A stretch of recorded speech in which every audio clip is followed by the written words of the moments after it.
And welcome to the Sound Alive Sports Network, live from Edmund Stadium, where tonight the Lynnwood Royals are battling the Shorewood Thunderbirds. Third play from scrimmage of the game, first down for Lynnwood. That is number 34 on the play, Mikey Kirkman. This is Steve Willits along with Scott Brudevald and Scott. And we have a flag down. Just getting on the air, we'll get people caught up as to what happened. They didn't miss much. Opening kickoff comes out to the 31.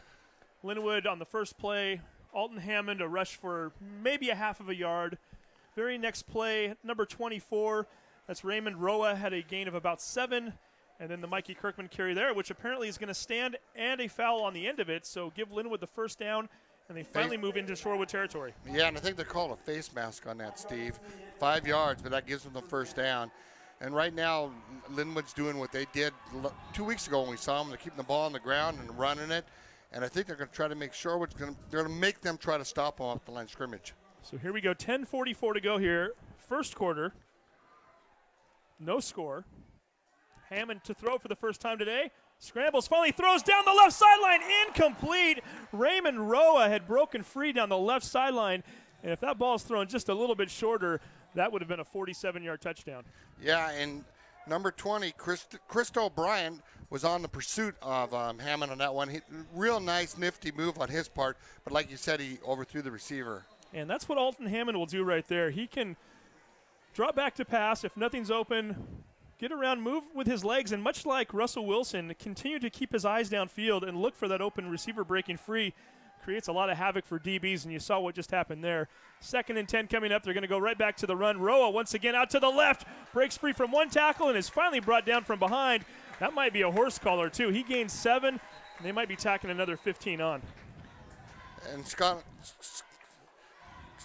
Hammer on the tackle again. No, excuse me, it's Kevin Herreta and made the tackle, but he did do the horse collar, and definitely going to be a penalty. Let's see, it's probably going to be another 15, I think, Steve. That's a big one, isn't it? Yeah, I would take them right down to the 25. And certainly this is a Lynnwood team. Oh, they're going to call no foul now. He's picking the flag up. And, you know, I'll be honest from here, Scott. I was watching the play.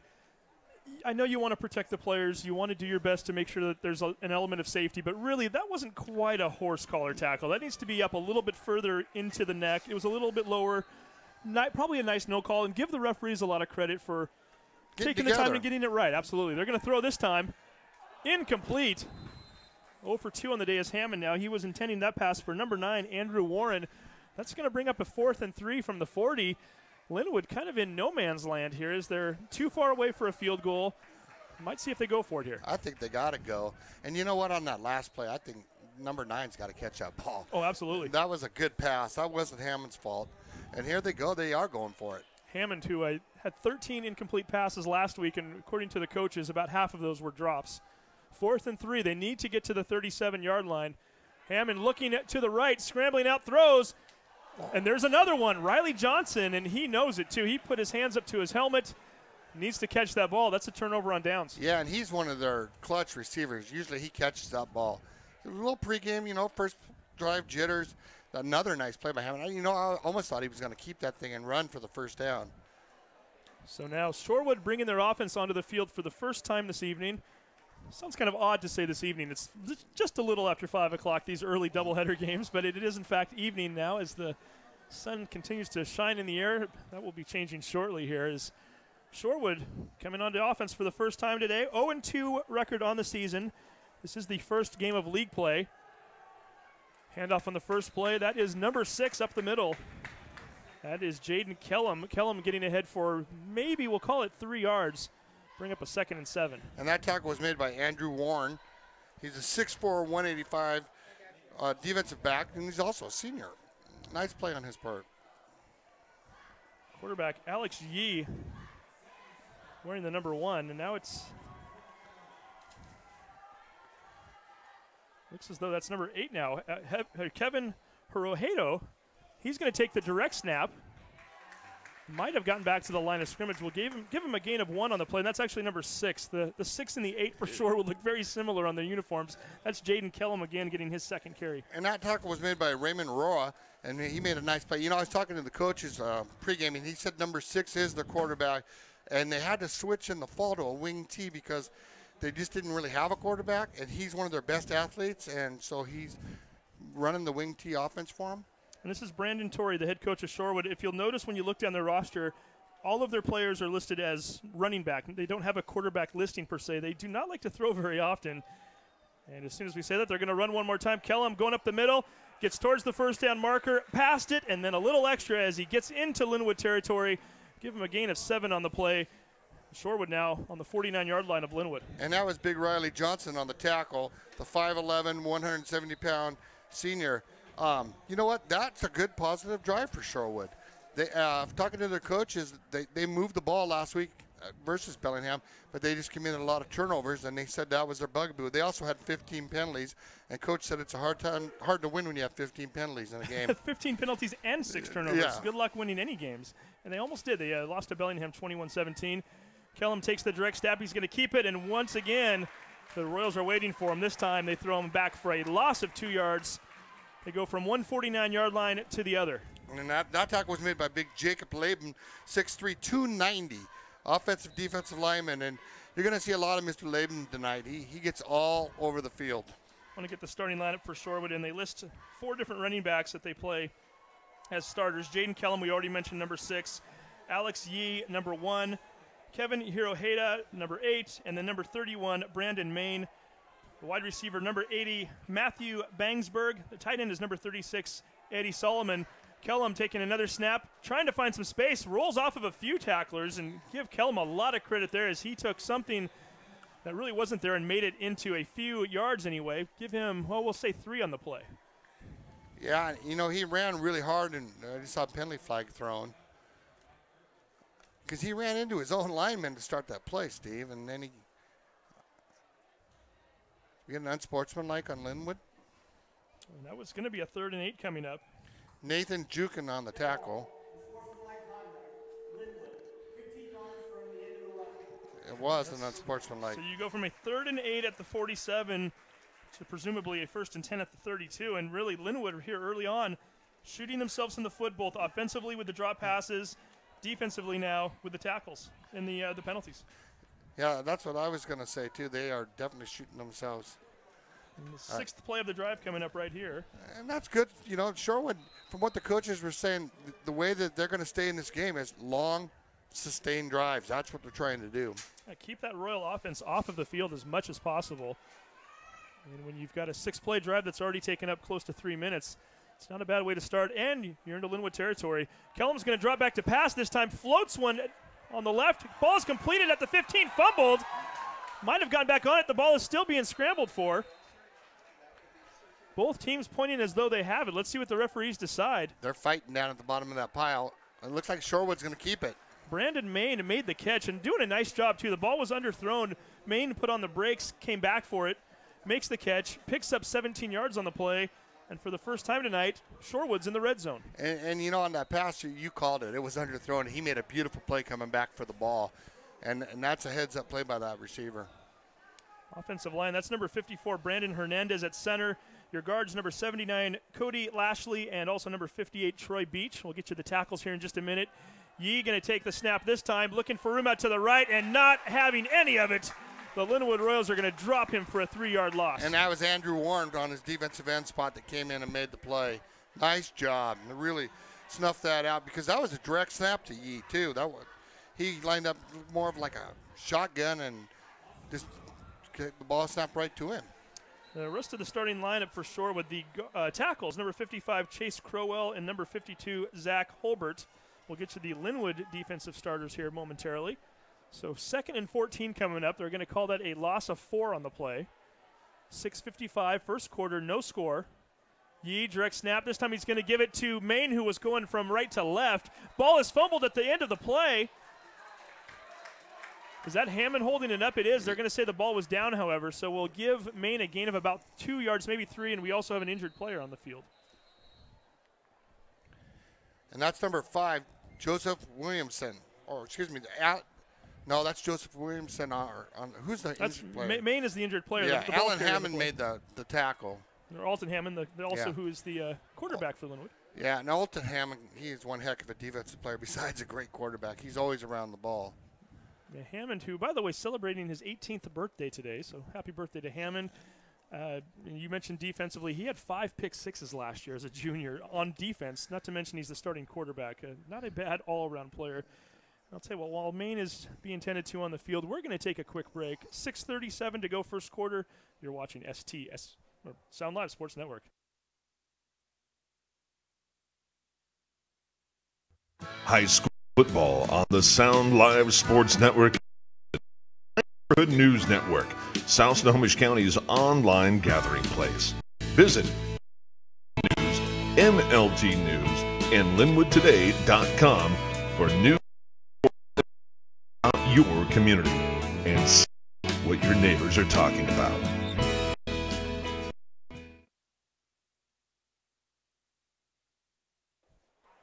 And welcome back to the Sound Live Sports Network.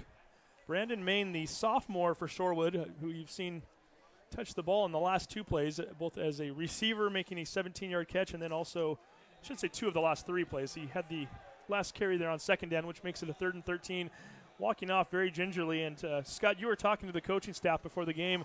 Main really a key player for them on offense. Yeah, they really like him. They said that he's one of the fresh faces for the future of their program. Big kid, really smart out there. He said he's got a great football IQ.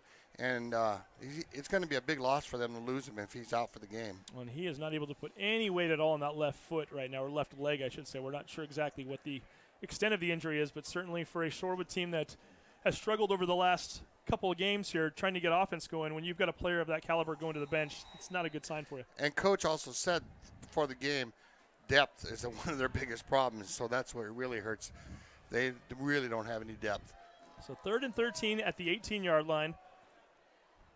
Kellum once again lining up in the quarterback position. Has number 8, Hirohito, right off to his right side. Let's see what they do here. He's going to keep it himself. Faked the handoff. Gets forward to the 14 and is finally brought down. That was Jordik Thorkildsen, who was faking going from right to left on the play. And Kellum keeps it and gets ahead. Might have lined up a potential field goal. We'll see what they do here. Jacob Laban and Alton Hammond again on the tackle. And we'll be saying those 2 names a lot tonight because those guys are around the ball every play. And for the first time tonight, we see a field goal kicker as Ryan Farley, 6'5", 190-pound senior, coming into the game. The play clock is yet to start on the field. I don't know if that's a mistake or they finally start to roll it, so I'm not sure why the extra time, but at any rate, Shorewood has a little extra chance to catch their breath and set up here. Kick is up. Plenty of distance. Let's see what they say. No, he hooked it to the left. So Lynnwood gives up a long drive to Shorewood on the first possession. Fortunately for the Royals, the Thunderbirds come up empty, and we'll keep it right here as Lynnwood's offense heads back onto the field. Get you some of these players right now as well. Your starting lineup, we already mentioned the birthday boy. Your all-Wesco quarterback from 2015, number 5, Alton Hammond, 6 touchdown rushes this year, 4 touchdown passes. Your halfback is Raymond Roa. He's wearing number 24. Mikey Kirkman, number 34, is your fullback. Riley Johnson, number 21, lines up in the slot. And number 9, Andrew Warren, is your other wide receiver. We'll get you the offensive line here momentarily. Hammond in shotgun formation, 5:26 to go first quarter. And Lynnwood, for the second time today, brings their offense onto the field. Hammond looks back to throw, has plenty of time, finally starts to scramble, dumps it out. Nice screen pass. Kirkman makes the catch at the 30, gets away from one tackler, and is finally brought down at the 37-yard line. A gain of 17 for the Royals. And the tackle was made by Christo Bart again. And you know what? That was just a heck of a play by Hammond. That's your Russell Wilson. He just kept the play going. Nice read, and he made a nice touch pass, too. Nice play all around. Give Kirkman a lot of credit for making the catch and recognizing he was in trouble. Give the offensive line a lot of credit, too. He had a lot of time at the beginning of that play. We're going to mention that line here in just a moment. 5 minutes showing on the clock. Hammond fakes, looking for Johnson deep. Throws a bit of a wobbler, jump ball. Johnson makes the catch at the 20. Wow. 43-yard gain, and Lynnwood is in business right outside the red zone. And Matthew Bangsberg, 6 foot, 145-pound sophomore, was on the D on that play, and he was right on him, but the receiver made a beautiful maneuver to catch that ball. I'm going to spot it at the 21, so it's a gain of 44 on the play. 4:47, first quarter, no score. Royals as close as they've been to the end zone so far today. And Kirkman trying to get them even closer, and finally is brought down at the 18 as he was running right off of the left guard there. And speaking of the left guard, let's get you to the offensive line. Got Nathan Junkin, number 54. He's your left tackle. Aaron Gaines, number 60, is your left guard. Jacob Laban, number 77, is your center. Stephen Weibark is your right guard at number 56. And then Robert Nee, number 52, is your right tackle. And you know what? Right there, Steve, I really like the way that the Lynnwood line started to push. They're starting to exert themselves and get a little – they're much bigger than the Thunderbirds line. We're going to see the line one more time. Roa up the middle. Nice move to the 5. Cuts it back into the middle. Touchdown, Royals. And that's what we were talking about, that line. He had a huge hole, made a beautiful cut. Nice cut by Royal, but I tell you, that line really opened up a big hole for him. The line gave him the initial hole, but boy, Roa put a move on that linebacker. He made a juke to the left. Linebacker didn't even get a finger on him. Great play, and then he finally cuts back to the right to get into the end zone. A gain of 18 yards and a Lynnwood Royals touchdown. Yeah, nice play by the Royals. And their line and their speed right now looks like they're doing real well in this game. Riley Johnson's kick is up. It is good, and the Royals are on the board. We're going to take a break. 3:59 to go, first quarter. You're watching the Sound Alive Sports Network. High school football on the Sound Live Sports Network by My Neighborhood News Network, South Snohomish County's online gathering place. Visit Edmonds News, MLT News, and LynnwoodToday.com for news, sports, events about your community, and see what your neighbors are talking about.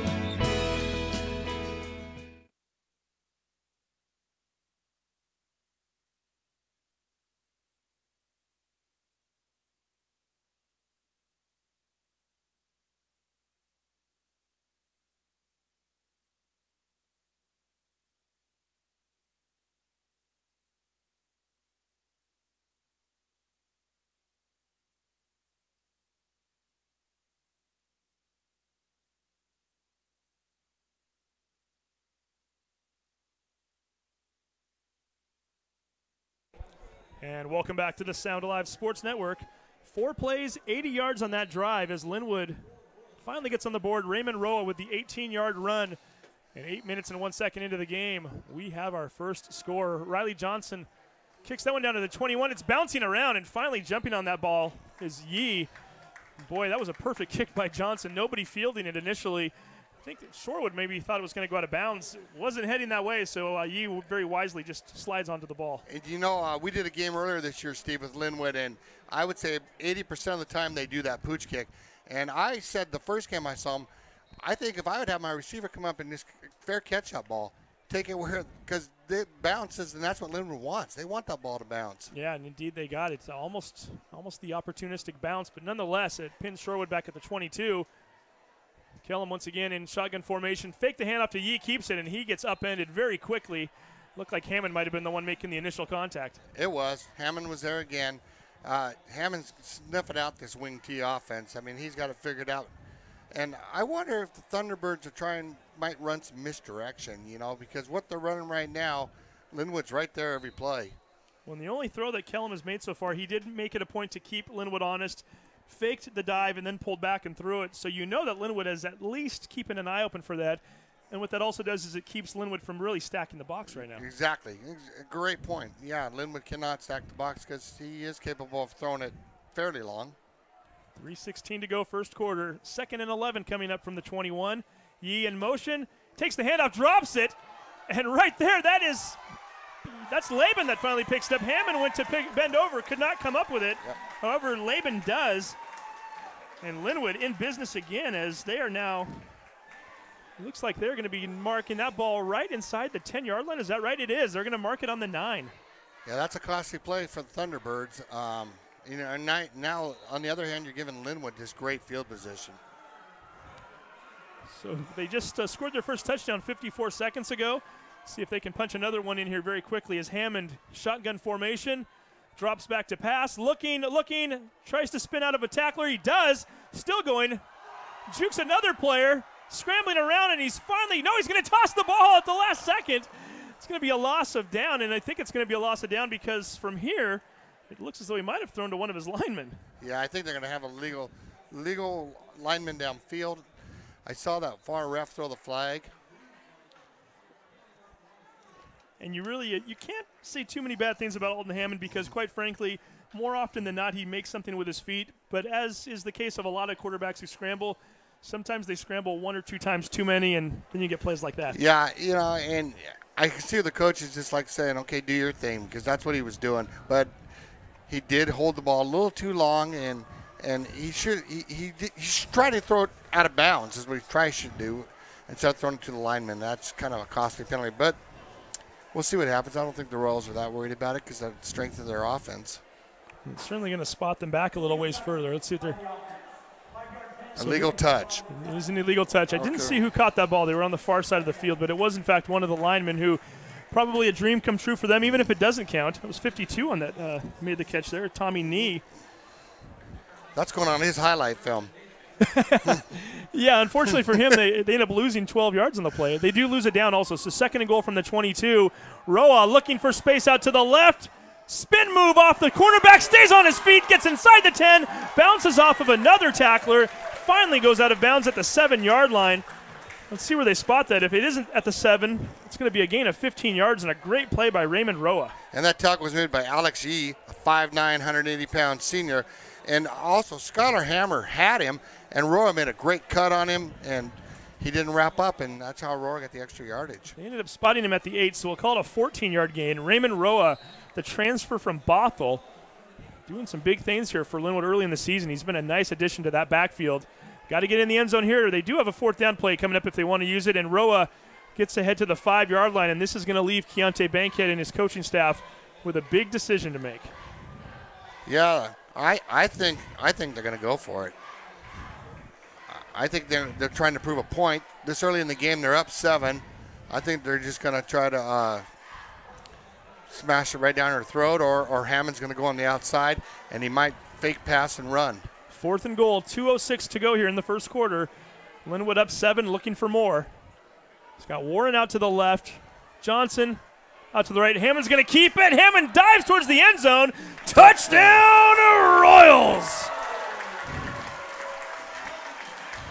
Alton Hammond, just with a simple dive play, started to go to the ground, extended his arms forward, and just got that ball past the goal line, in it to the end zone.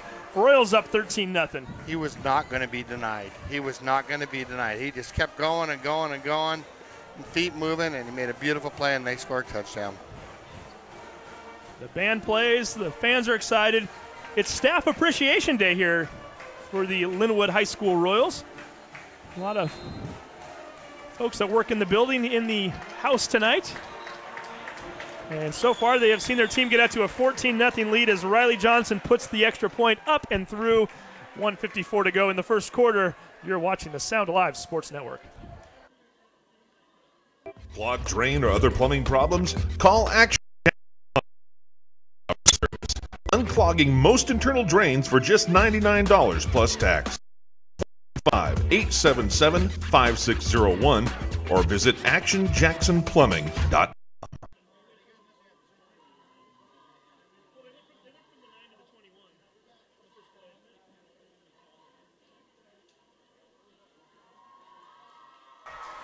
And welcome back to the Sound Live Sports Network. Alton Hammond, for the 7th time this year, breaks the goal line. Quarterback getting it done. Lynnwood up 14-0 here with 1:54 to go in the first quarter. And Scott, for a while there, it looked as though Shorewood may be giving Lynnwood a game. They get the ball, they get the turnover on downs on the first possession. They drive all the way down and get a field goal try.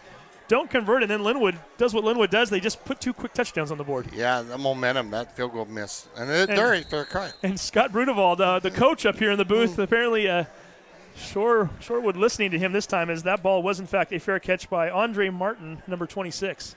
So the Lynnwood drive, they started on their own 21. They went 4 plays, and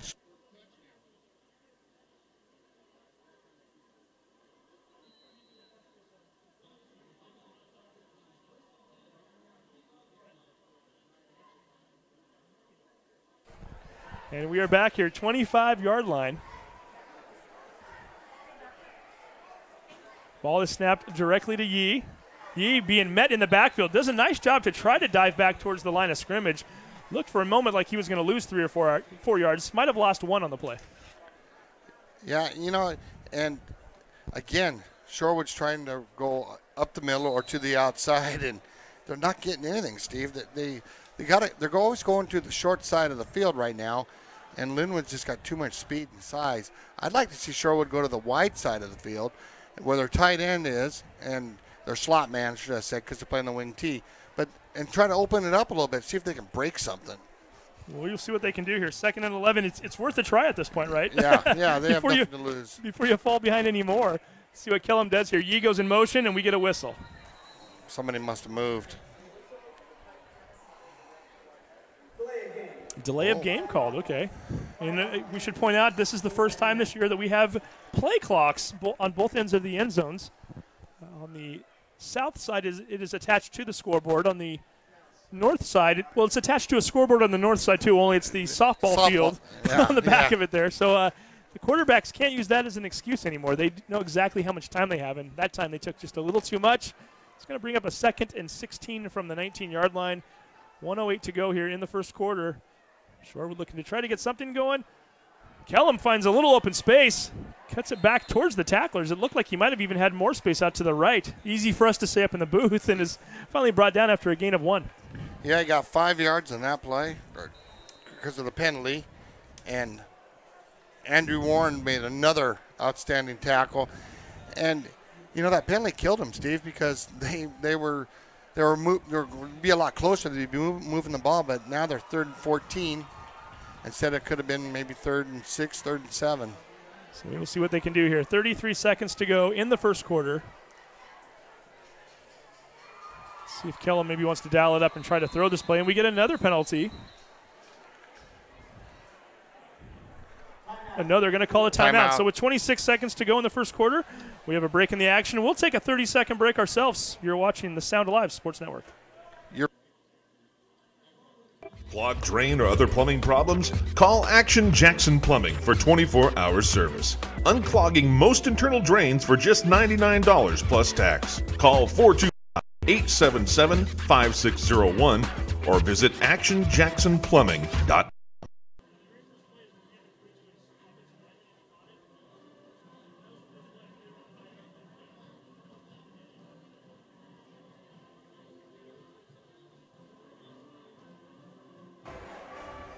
And we are back here on the Sound Alive Sports Network. Steve Willits, Scott Brudewald. We have Keith Neely doing some spotting for us tonight. Keith and I are going to be bringing you the doubleheader later on tonight, the annual Edmonds Woodway Mount Lake Terrace game that we do every year together. Sometimes it works out for the Hawks, who are my alma mater, and sometimes it goes the way of the Warriors, which is Keith's alma mater. Let's be honest, it's gone Keith's way probably a few more times than it has gone our way, but should be a fun game nonetheless.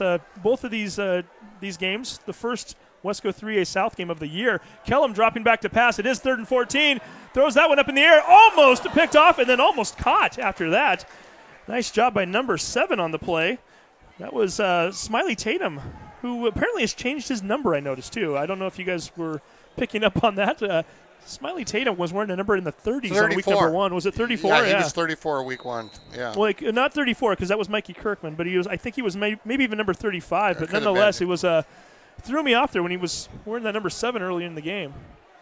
He's the transfer from Meadowdale who had 2 touchdown catches in week 1, and then last week against Pilchuck had an interception return for a touchdown. And you know what? He played that ball beautifully. He was right on that the whole time. Costly for Lynnwood. They jumped. Unfortunately for them, they have 14 yards to give. So that's true. If it is, in fact, on Lynnwood, that'll just move the ball 5 yards down the field. Good call, Scott. You absolutely right. So that will make it a 4th and 9 at the 26 coming up. And that young man that jumped is coming off the field right now. He's going to try to avoid coach at this point, right?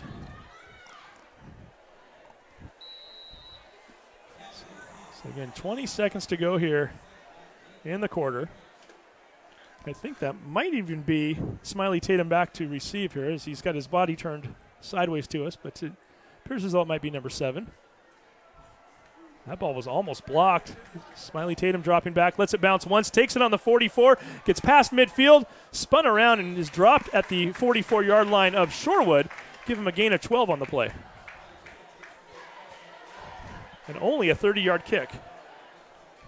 Chase Cronwell made the tackle on that play for the Thunderbirds. He's 6'3", 215-pound senior. And that was a nice play because Smiley Tatum looked like he had some momentum going, Steve. Yeah, indeed. Great play for him. He took one bounce, and a lot of times if you're a coach, you get a little nervous when players are trying to field it on the hop. But really a very nice bounce into the air. Always helps when you're playing on the turf, too. And Smiley Tatum doing a nice job of getting a little momentum going as he caught the ball. He has a nice play. A little home field advantage. So you've got Warren and Smiley Tatum lined up out to the left, and we get a whistle here with 11 seconds to go in the quarter. Thunderbirds called another timeout. 2 timeouts for the Thunderbirds in the last minute of the first quarter. It's not how you want to be managing that clock right now, but apparently they did not have the right personnel on the field. So we'll go ahead and keep it here. This might be a fairly quick timeout. Yeah, the defensive coach called the timeout, so you're exactly right. They didn't like what they were seeing, and so they wanted to regroup because 11 seconds left in the quarter. They don't want to go down by 3 scores. Take a moment here to read off the Shorewood starting defenses. We haven't read that yet tonight. Your defensive end is number 50, Chase Crowell. Your defensive tackles, number 60, Chris Flores, and number 58, Troy Beach. Your other defensive end is number 64, Aiden Noel. Your outside linebackers, Jaden Kellum, number 6, whose name we've called a lot on offense. Your other starting linebacker was number 31, Brandon Main, who has since gone down with an injury. You've got an inside linebacker, number 3, Alex Solom. Your corners, number 80, Matthew Bangsberg. Number 7, Skylar Hammer. Free safeties, number 1, Alex Yee. Your strong safety is number 20, Christo Brandt. I don't know if you picked up on that or not, Scott, but the more I read that, the more I realized I was reading a lot of the same names from the offense. So really, not a lot of depth for Shorewood. Yeah, a lot of guys are playing both ways. Yeah, indeed. So this might be the last play of the quarter. 11 seconds showing on the clock. Hammond in shotgun formation, hands it off to Roa. Roa getting stuffed at the line of scrimmage. Didn't even get back there. He lost a yard on the play. That was one of the better plays by the Shorewood defense. They had a good push on that one, and that was tackle was made by number 55, Chase 55, Crowell. Chase Crowell. And that is the end of the first quarter. We'll take a break. Lynnwood 14, Shorewood 0. You're watching the Sound Live Sports Network. Clogged drain or other plumbing problems? Call Action Jackson Plumbing for 24-hour service. Unclogging most internal drains for just $99 plus tax. Call 425-77-5601 or visit actionjacksonplumbing.com.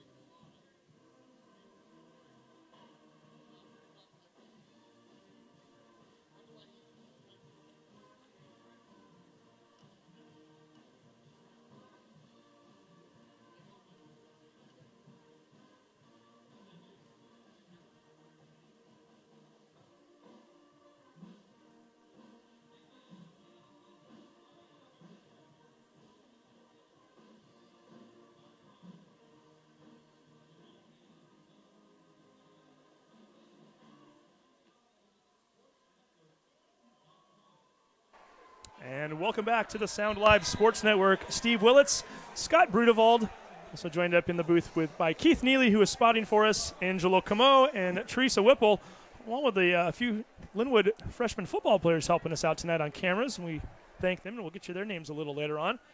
See if they can get a nice camera shot of hopefully a big play for the Royals here. 2nd and 11.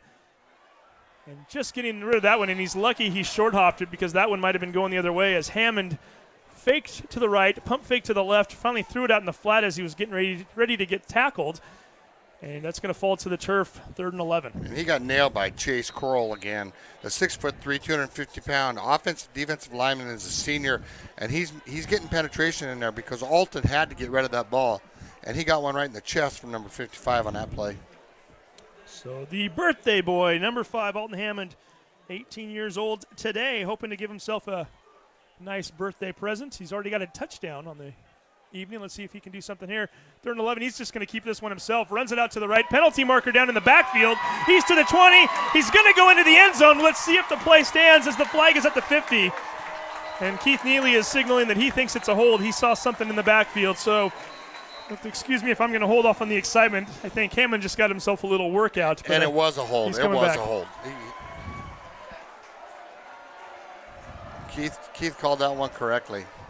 And I think it was the hold was on number 55 again, Chase Kroll, because he was inside and he got dragged down to the ground. I didn't catch what offensive lineman did the hold, but it's not a big point now. Nice thing for Kroll, you don't get stats on your own marks for that, but quite frankly, he saved his team a touchdown there by forcing enough of a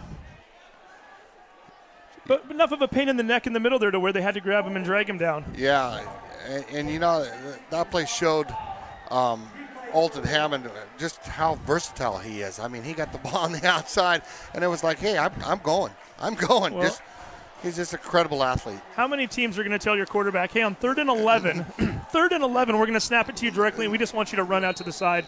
No intentions of throwing. That's Alton Hammond for you right there. Yeah, sure is. 3rd and 22 coming up at their own 43.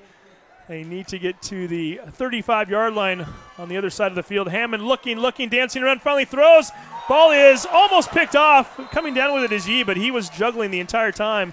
Incomplete. That will bring on the punt team. You know, that was a nice read by Alex Yee, 5'9", 180-pound senior. He read that ball perfect. He bobbled it, but you know what? He made the play, and it's going to force the Royals to punt the ball. So 11:39 showing on the clock here in the second quarter. Royals punting for the first time today. Riley Johnson, whose foot has already gotten a little bit of a workout with 2 extra point kicks. He's going to show off his punting skills. Johnson, who is a great soccer player, by the way, so we know he's got a boot. Kicks that one. It bounces at the 30. And Smiley Tatum, I don't know why, inexplicably, he just grabbed the ball at the 22. That one would have rolled a little further. Not the smartest of plays. I'm going to say that punt was about a 27-yard. Well, actually, it went through the air 27 yards, ends up going 35 yards total. Yeah, I was kind of wondering why he did that, too. That ball was an end-over-end kick. You know that was rolling for another at least 10 yards. And I don't think the Thunderbirds man that was returning that had any intention of grabbing it. Well, you know, Smiley Tatum is one of those players where he's used to fielding punts. so perhaps maybe he's used to, you know, hey, I need to grab that ball sooner rather than later. Yeah, that's a good point. So Shorewood bringing their offense back onto the field, 23 yards away from their own goal. Let's see what they can do here. Kellum takes the direct snap. Now they're going to end up snapping it back to Yee, and Alton Hammond breaks through.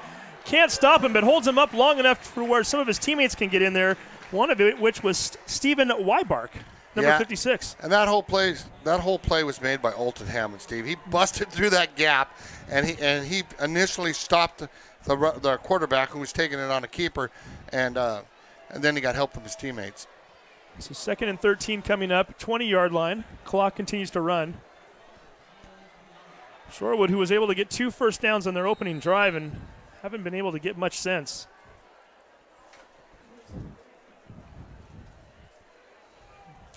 Kellum and Yee both in the backfield. Let's see who they snap it to. Kellum directly behind.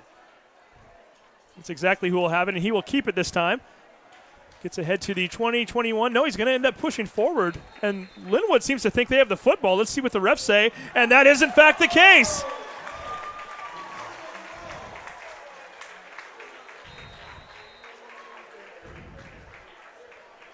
Frank? Big Frank made that play. You might pronounce that name. Gouhi. Frank Gouhi makes the fumble recovery. Very nicely done. And we've got an injured player down, so we'll hold off a second. We haven't read the Lynnwood starting defensive front yet, so we want to read those guys. And we'll just look across the entire way here. The linebacker is number 24, Raymond Roja. Your left defensive end is Stephen Weibark, who's number 56. Jacob Laban is number 77. He is at tackle. Mikey Kirkman is your middle linebacker, number 34. Nose tackle, Aaron Gaines, number 60. Nathan Junkin, number 54, is your right defensive end. Alton Hammond, how many times will we call his name tonight? Number 5, he's your right outside linebacker. Your cornerbacks, number 9, Andrew Warren is on the left. Riley Johnson, number 21 on the right. Your safeties are DeLon Smiley Tatum, who's playing strong safety at number 7. Your free safety is number 22, Jared Anderson. And, oh, by the way, they've got some depth there, as you mentioned, making that recovery. one of the guys coming in off the bench, so they're able to rotate. Yeah, and our injured player, Steve, is Brandon Hernandez. And, you know, this is what the coach was talking about before the game. He goes, well, I can't afford to get too many players hurt because I just don't have the depth. And you can look over at the Shorewood bench, like, you know, they're running out of players. Not a big team in terms of size, in terms of numbers. And looking at Hernandez as he's going off the field there, he's having trouble putting weight on that right foot or right leg. A right leg that looks like it already has some sort of a brace on it to begin with. Yeah, I wonder if he had a reoccurring injury. He's limping on one foot now. So Lynnwood, who on their last scoring possession took it over on the 9-yard line, a little bit tougher task this time, right? Yeah, on the 21, so it's still not bad shape here. Let's see what Hammond can do here. Now 10:36 to go, second quarter. Handoff goes to Kirkman. Kirkman spins off of one tackler at the line of scrimmage, gets ahead for maybe a gain of 2. We'll call that one 2nd and 8. Yeah, that was a nice play by number 53, Trush Zigner, 5'8", 190, offensive and defensive lineman like everybody on this team. He's a sophomore. They're either a running back or they're an offensive defensive lineman. So we will see what happens here as 10:09 showing on the clock. Hammond looking, gets pressured, spins off of another tackler, still keeping his feet going. Finally decides he needs to run upfield, stays in bounds. Did he score on that play? We've got one referee that's marking him out, it looks like. My goodness, he was doing a little pirouette right down the sideline. Might have finally got his foot, tiptoe of his foot caught on the 7-yard line there, and that's where he's out, but he picks up a first down. That was Russell Wilson right there. I mean, it was indeed, wasn't it? Yeah, he just that whole play broke down, and he kept the ball, and you know his eyes are always looking downfield, and if he doesn't have a receiver, he's looking for blockers, and he still made a beautiful play. He is not an easy guy to bring down. He stays on his feet. A gain of 13 yards on the play. 3 receivers split out to the right. Looking. He better look from his blind side. The ball gets thrown, intercepted in the end zone. Number 3, Alex Solman, coming up with a play, and that will be a touchback. Yeah, I think he tried to force that in there. He was eyeballing that receiver the whole way, and Alex Solman made a nice play on that. And second interception now, or actually the first one was bobbled and didn't quite get picked off, but really the second bad throw on his part. And Hammond, who doesn't make very many mistakes, and I think Shorewood's starting to kind of pick up on something there on the defensive side of things when he drops back to pass.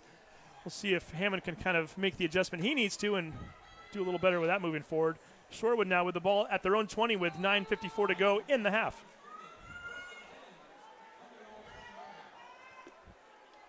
Once again, it looks like Kellum might be the one to get the snap. No, they're going to snap it to Yee. Yee has it almost go over his head. Finally comes up with it, but by the time he brings it down, there are a few different Royals waiting for him, and he's going to lose 3 yards. Yee made a heck of a play just to save that with the one-hand grab. That could have been danger if that ball would have got by him. 9:36 and counting here, second quarter. Shorewood bringing a couple of different players into the game here. Number 6, Jaden Kellum, 6 foot, 190-pound senior. He now runs towards the sideline. Coach Torrey giving him a high five there, so he will not be in on this play. Number 7, Skylar Hammer, who we haven't seen a lot of in the backfield. And Shorewood needing another timeout. This is their third and final timeout, and there's still 9:11 to go here in the second quarter. We're going to take a quick break. We'll be back in 30 seconds. You're watching the Sound Live Sports Network.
And welcome back to the Sound Live Sports Network. Steve Willits along with Scott Brudevold as Shorewood uses their third and final timeout of the half. And again, Hammer still staying in a quarterback. Hands off to Yeadno, fakes it. He's going to drop back to pass. Getting through it, tripping him up as Hammond fumbles the football. Score! They're calling him down. They are going to call him down. But what a play by Hammond. Hammond gets in there with his arm and just swipes at his feet, knocks him down at the 5-yard line. I'm not sure that was the right call, by the way. I think he was still upright when that ball came out. Should have probably been a touchdown for number 56, Weibark, but nonetheless, it's going to bring up a third and long on the play. Yeah, I agree with you. I think it's a fumble too, Steve. So we will see what happens here. 9:07 to go. Clock is stopped right now, too, which I'm not sure about. They're finally going to start winding that again. And now the referees are going to talk amongst each other here for a moment. And Lynnwood's going to call a quick timeout. We'll take another 30-second break. We'll be right back. You're watching the Sound Alive Sports Network.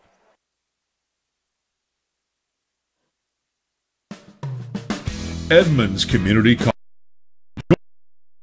in celebrating its 50th anniversary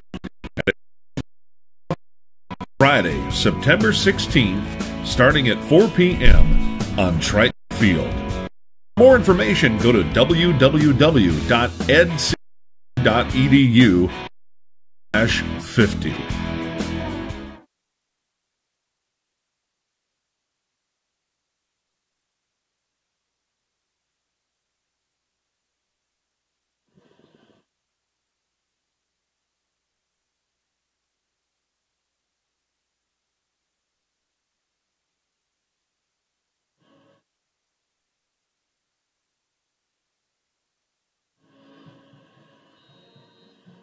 And welcome back to the Sound Alive Sports Network. Lynnwood taking a timeout that time, so it's a long few minutes here to get about 20 seconds of action, and we're showing 9 minutes on the clock right now.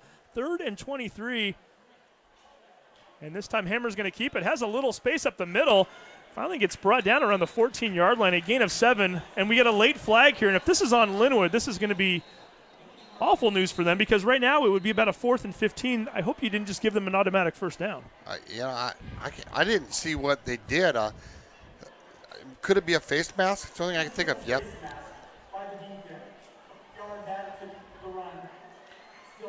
Yeah, incidental. Incidental, so it's still, they said it's still 3rd down, but it should have been a 4th down on the play. So that will move the ball up to the 20.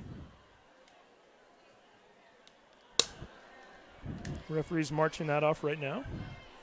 And let's see, we do have the referee listing here on the, this is actually from last week, so we don't have the referees. We'll get those out to you in a little bit later here.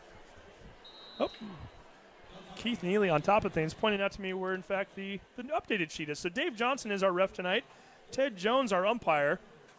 Paul Ryans is the linesman. Marlon Hall is our line judge. And Nicholas Wells is our back judge. And Keith Neely and I can both attest to this as play-by-play announcers. It's about the easiest list of names I've ever seen. I love it. Jones, Ryans, Hall, Wells, and Johnson. Doesn't get much better than that. And so what's going on the field right now is, you called it. It should be 4th down. They got 3rd down on the marker, and the Lynnwood coaches are going. Now they moved it back to 3rd on the scoreboard. So the coaches are out on the field, and they want an explanation why it's 3rd down again instead of 4th. So Coach Bankhead having a conversation now with 3 of the officials out there.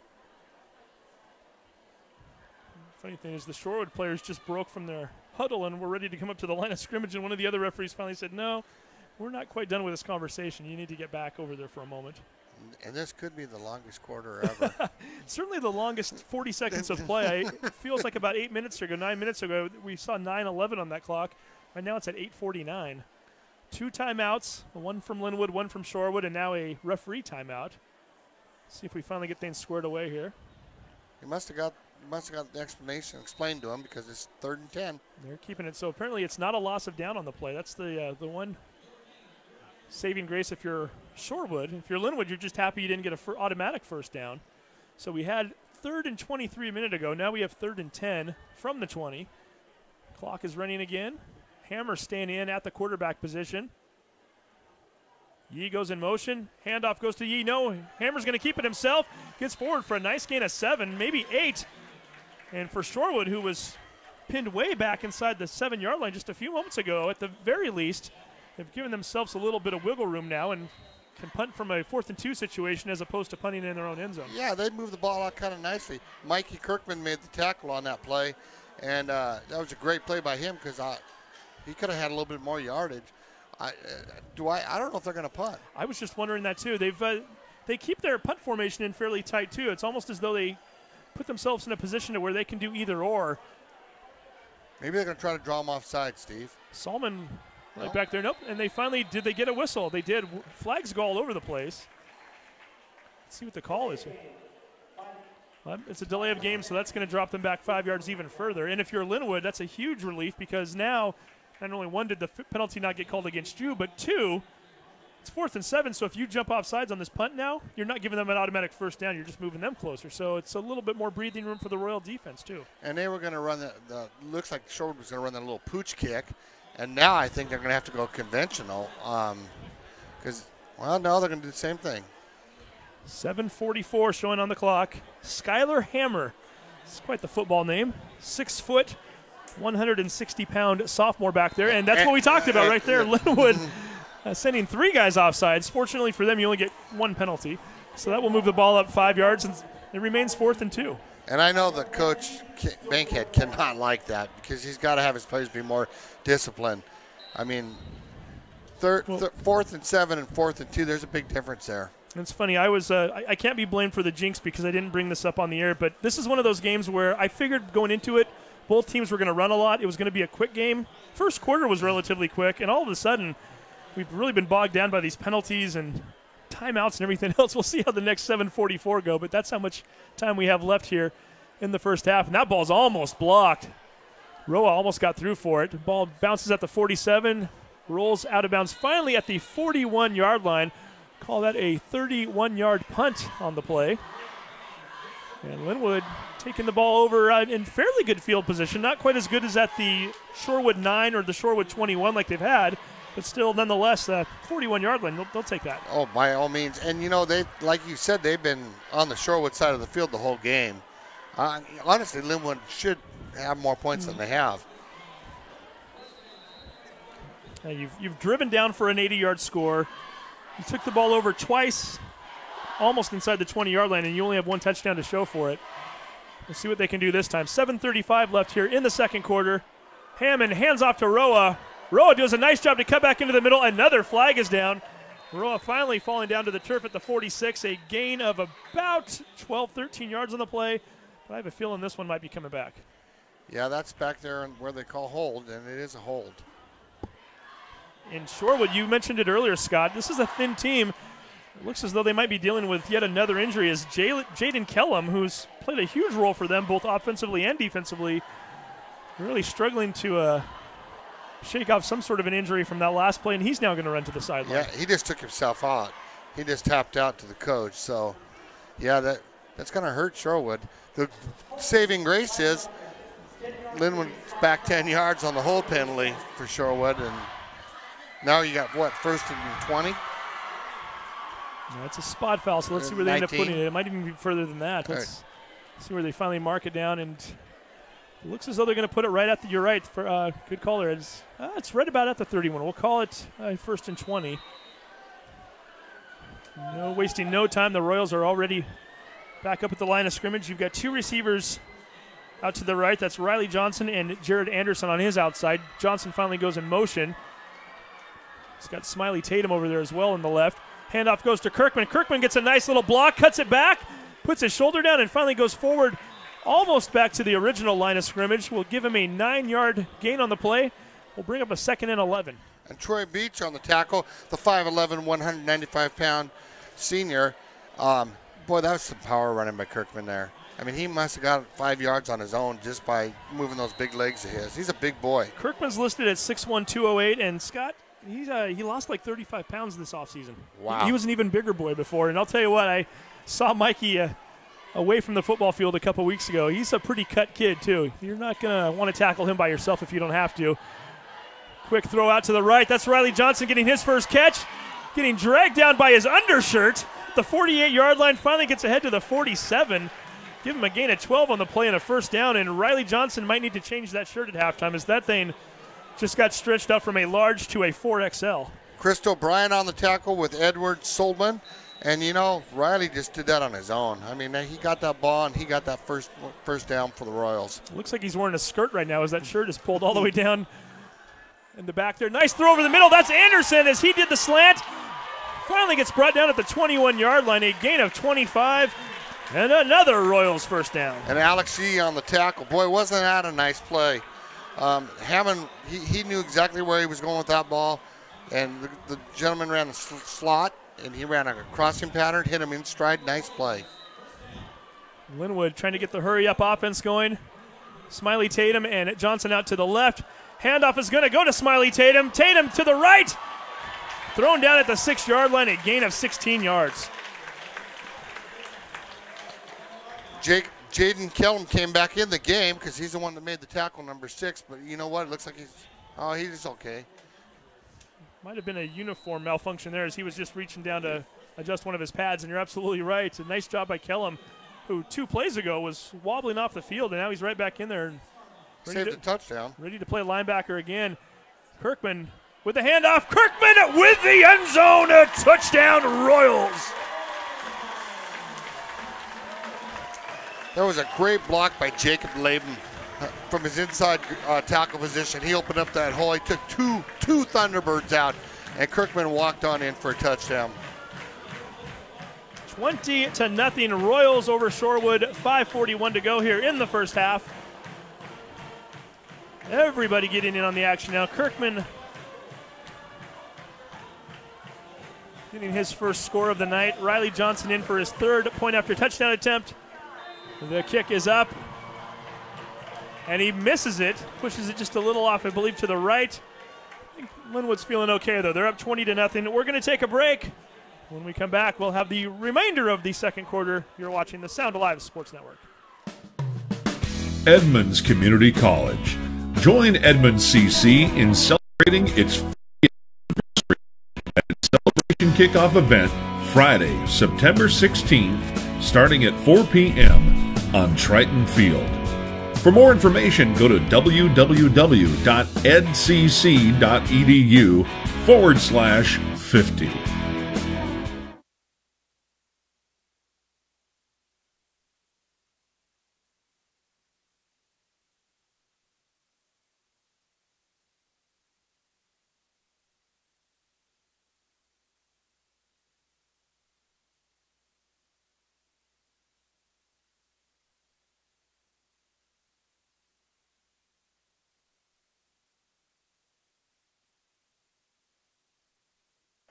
And welcome back to the Sound Live Sports Network.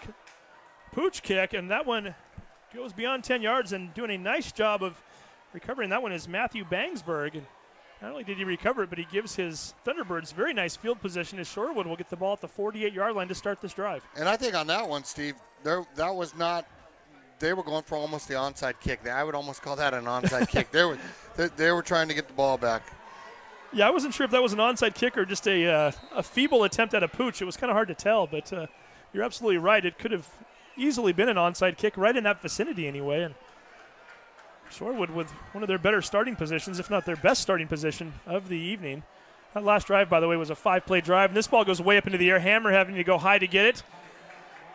And he's going to get brought down behind the line of scrimmage for a loss of 2. And Andrew Warren on the tackle again with help from Bryce Miley.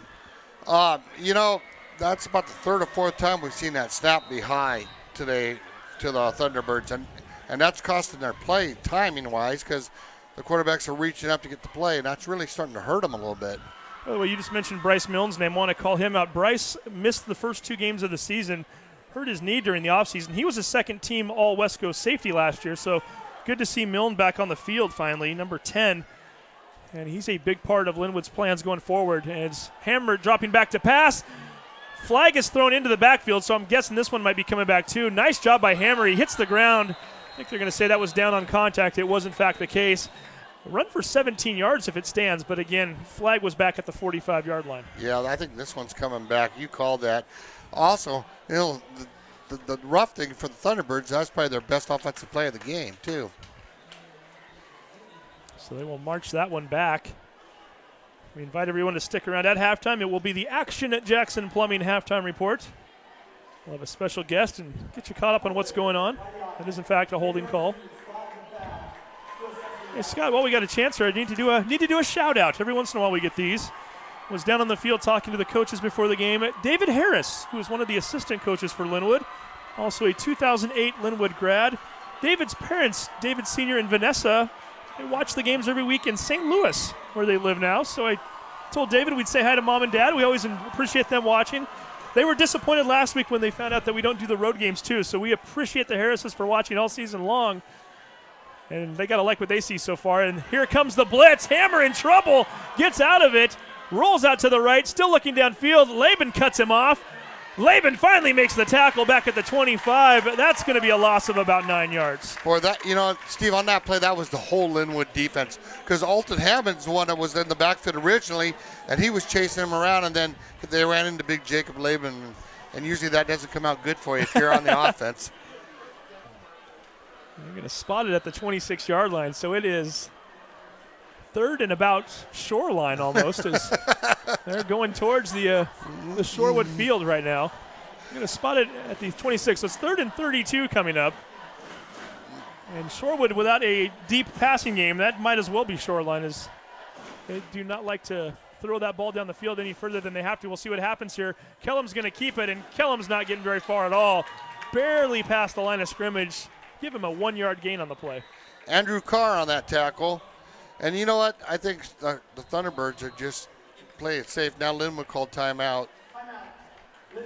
3:35 to go, and Lynnwood might be calling the timeout just to conserve clock so they can have a little extra time, albeit Lynnwood doesn't need a lot of time on their scoring drives as we've seen so far tonight. No, but, you know, I wonder if they noticed what I noticed is, and I've been saying, I wonder if Thunderbirds have a little problem with their center, because on the last 2 punts, the punter's only been 5 yards back. And the only thing I can think of is that they're having trouble with their long snaps. And so, because you called the last one, number 24 almost blocked it, Smiley. And so I just wonder if Lynnwood's going to put on a block right here, because they know they can get to the punter. Yeah, certainly. I think that's part of a scheme that Shorewood likes to use to keep everybody off guard. It makes you stay honest. It makes you think that, well, there could be a potential for a running play or a passing play here.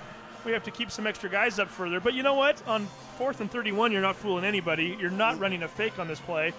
If you have a punt team and a punt formation, you might as well use it right now. Yeah. See what they do. Let's see how far back he gets. Kellum is the one, in fact, back there, and he's only about 6 yards off the line of scrimmage, and he even moves up another yard now, so it's very similar to what they've been doing. Smiley Tatum is dropping back to receive a punt. He's at the 49-yard line. And that ball goes over the head of Kellum, and he finally just has to fall in it at the 5-yard line. A Lynnwood ball with 3:31 to go in the half, and they are in excellent field position. And that's kind of what I was getting to. I don't think they feel comfortable in their long snapping game, and that right there, that hurt them. I don't feel comfortable with their long snapping game after seeing that. And that's not the – I mean, we haven't seen that before on a punt tonight, but we've seen that on a few of their other offensive plays where the quarterback, or whatever you want to call him at this point, the running back they snap directly to, has had to use his hops to get the ball. Yeah, and eventually, you know, all that then you have somebody like Jacob Laban right on their nose, and so that center's starting to think a little bit, and he's going, ouch. So Alton Hammond handing the ball to Roa. Roa to the left. Roa to the end zone. Touchdown, Royals. So now we see why Lynnwood called that timeout, Steve. That worked for him. I think Lynnwood might have called the timeout so they can get 2 more scores, right? They're It going to have time. Very well could have been. 3:27 to go here in the first half. 26-0 is our score. Lynnwood missing the PAT on that 3rd touchdown of the game, so perhaps they want to get that point back. We'll see if they want to give it a try. Although it looks as though Riley Johnson, who kicks the PATs, is standing back right about where he would normally kick the ball, so I think that's in fact what they're going to do. Yeah, I couldn't imagine. They might go for 2, but I couldn't imagine they need to. No, they are going to go for 2. Keeping the offense on the field. Riley Johnson does in fact split out to the left. Roa also on that left side. He's going to go wide on the play. Anderson and Warren over to the right side, and now we get a penalty marker. And Lynnwood gets called for a delay of game. Now I wonder if Lynnwood just kicks it. Go ahead and kicks it because you move back 5. I mean, they don't have to. I'm just saying it's an option. The luxury of it is that you're up by 26, so you're probably not too concerned either way, but you're absolutely right. It's and this is a Lynnwood offense that sometimes does a little better when they have the extra space. So yeah. Well, especially when you got a quarterback like Olton Hammond. Yeah. Johnson going in motion. Handed off to Riley, and Riley gets upended. Flipped over. That was number 3, Solomon, on the play. Well, that was a nice play by Alex Solomon, a 5'10", 190-pound senior. That was a beautiful play because I think he'd have been gone, scored if you didn't hit him. So no point after touchdown. They do, in fact, get the score. It looks as though they're almost ready to go here, so we'll go ahead and keep it here with 3:27 showing in the first half. Lynnwood now with a 26-0 lead. So that penalty actually, that delay of game on the Royals actually hurt them because I'm not saying that they would have made it, but it sure, being that extra 5 yards back, sure gave the Thunderbirds a better opportunity to make a tackle. So Riley Johnson getting quite the workout here on these kickoffs as well as he comes on to do it one more time. See if we get another pooch kick from Lynnwood. So far, everything has been over to the right side, some deeper than others. Riley is back and ready to kick, and here we go. This time he's going to kick it right down the middle, getting a nice little workout in for the foot, fielding the ball at the 5-yard line and dropping it initially, and finally being brought down by Kirkman at the 11-yard line. That was number 5, Williamson, on the play, a return of 6 yards. Boy, was that a nice tackle by Mr. Kirkman. He met him right on, chest high, beautiful, picture-perfect tackle. So Shorewood, who's already struggled enough as it is tonight, and they actually have given him forward progress, so we'll mark it at the 13. We'll call it a 7-yard gain. And with 3:21 to left, Lynnwood still with 1 timeout here, so potentially if you're the Royals and if you can get a stop here fairly quickly, you could even get the ball back and try to get another score. We'll see what happens. Hammer back to take the snap. Keeps it himself and gets thrown down to the ground relatively hard as he gets back to the line of scrimmage, trying to look for room to the right side. It didn't find much. Yeah, I think Shorewood's trying to find anything they can get, and the Royals' defensive line is just dominating the Thunderbirds' offensive line. 3:02 and counting right now. We call it a 2nd and 9 from the 14-yard line. And Keith Neely looking through the binoculars right now, giving us an injury report from up here in the booth. We'll get you that in just a second here. So he's noticing some things over on the Shorewood sideline. Going to try a little trickery, and it does not go anywhere.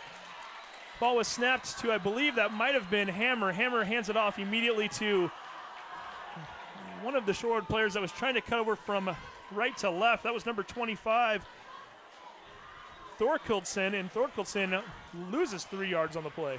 Yeah, the Royals kind of, there was no blocking on the defensive end and the linebacker for the Royals, so they ran a reverse and they ran right into him.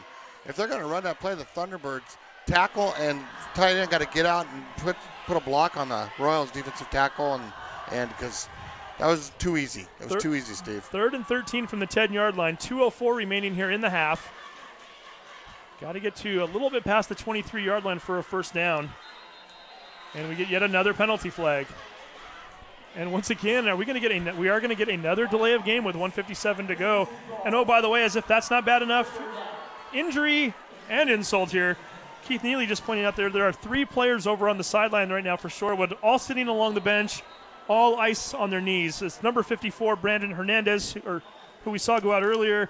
Number 31, Brandon Main, who went down very early in the game with an injury. And then number 8, Kevin Hiroheda, one of the starters, who is also over there icing. And that ball's on the 5-yard line. Another high snap.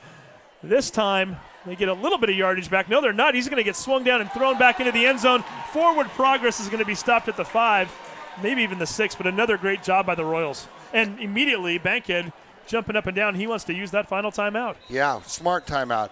And the thing about it, Steve, is the Thunderbirds don't have the depth. We've been saying that the whole game, and now you got 3 starters over there on the bench with ice. That makes things a lot tougher. So 1:49 to go in the half. We're going to take a 30-second break. When we come back, Royals should be getting the ball. See if they can punch it in one more time. You're watching the Sound Alive Sports Network.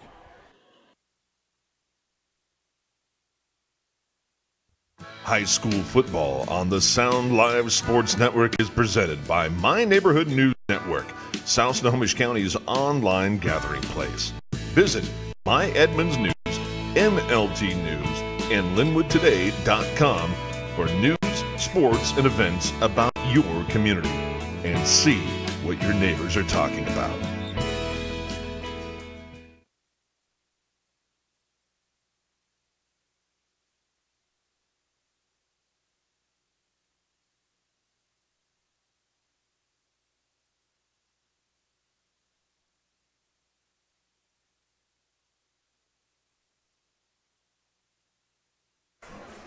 And welcome back to Edmonds Stadium. 1:49 to go first half.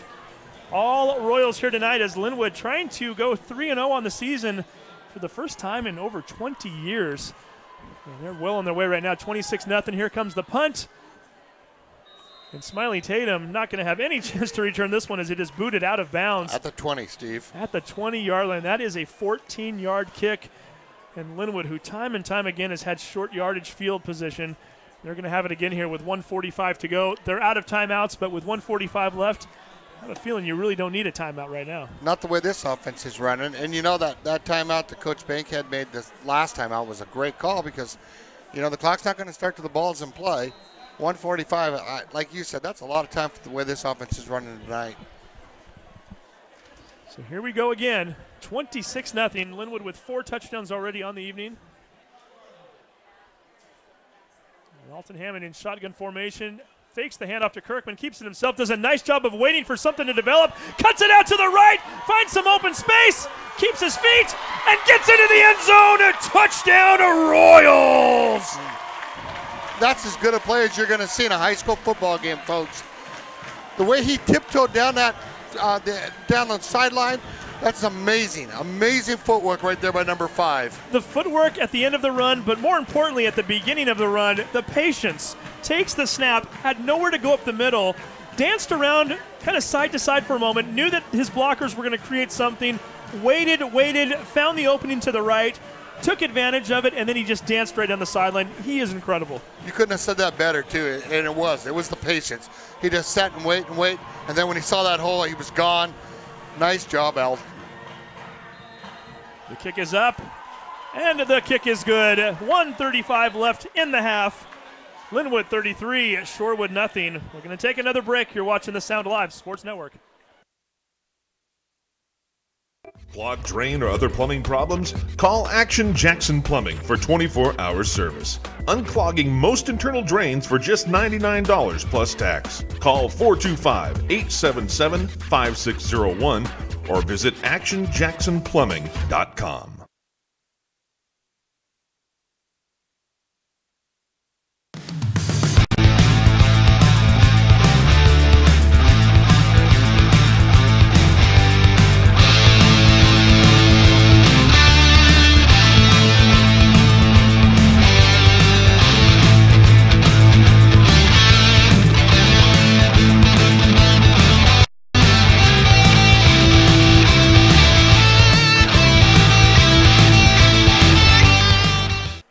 Welcome back to the Sound Live Sports Network. This ball is kicked very high. It's going to bounce.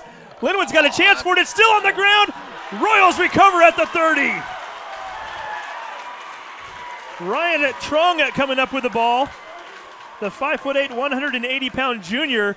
Nice kick by Johnson straight up into the air, and somebody from the T-Birds has got to put an arm up and fair catch that.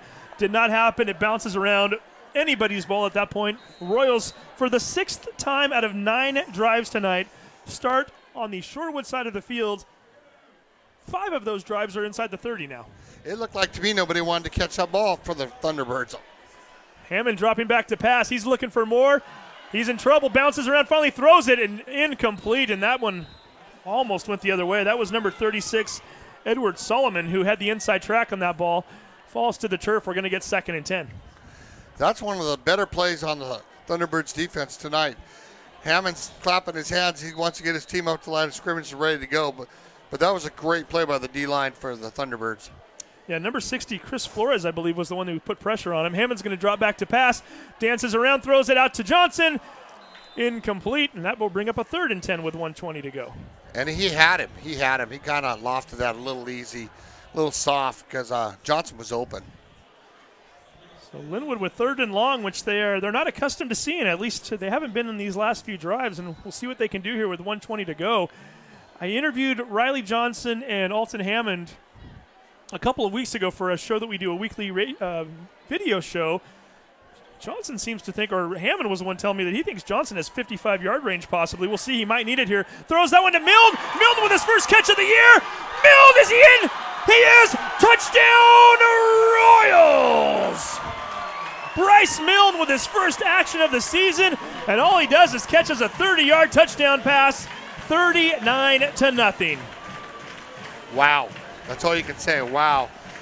That, you know, again, as you've been saying all night, Alton just stood there in the pocket, look, threw a beautiful pass. The Mills ran a nice deep post to the opposite side. They call it a Z. Beautiful catch. Nice play by the Royals again. So 1:12 left to go in the half. We should point out 40-point leads or more equal a running clock, but that doesn't start until the second half. So if this score stands going into halftime, the clock in the second half would be running the entire time. And actually, I'm getting a little ahead of myself, Scott. Mr. Johnson still has to put the ball through the uprights to make it a 40-point game. Yeah, he's got to make this extra point. And the kick is up. And it's no good. Riley Johnson, who's usually pretty money from that spot, it's the 3rd time he's missed one tonight. So with 1:12 to go, we'll take another break. Again, we've got the Action Jackson halftime show coming up, so do not go anywhere. You're watching the Sound Live Sports Network. Clogged drain or other plumbing problems? Call Action Jackson Plumbing for 24-hour service. Unclogging most internal drains for just $99 plus tax. Call 425-877-5601 or visit actionjacksonplumbing.com.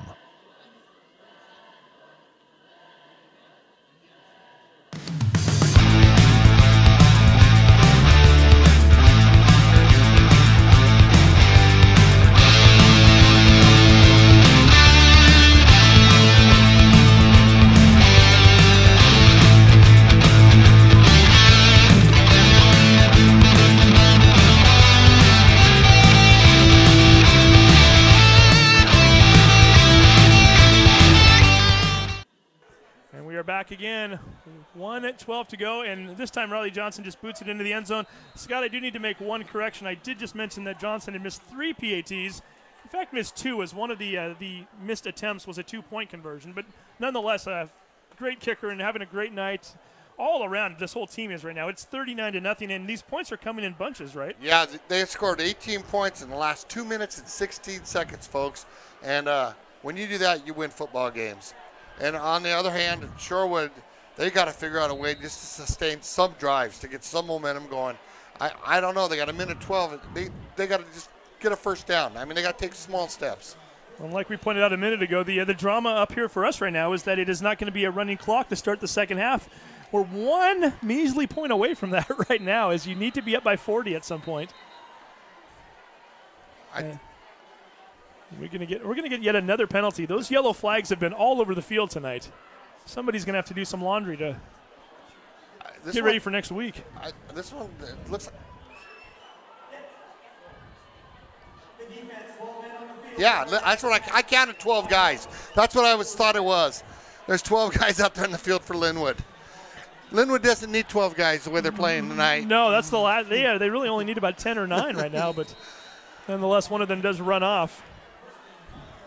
And like I said, from a Lynnwood standpoint, just nice to see Bryce Milne out there again. He's been a huge part of what they've done over the last couple of years, and they're going to need him moving forward, quite frankly. Hammer keeping the ball, and Hammer getting hammered right at the line of scrimmage.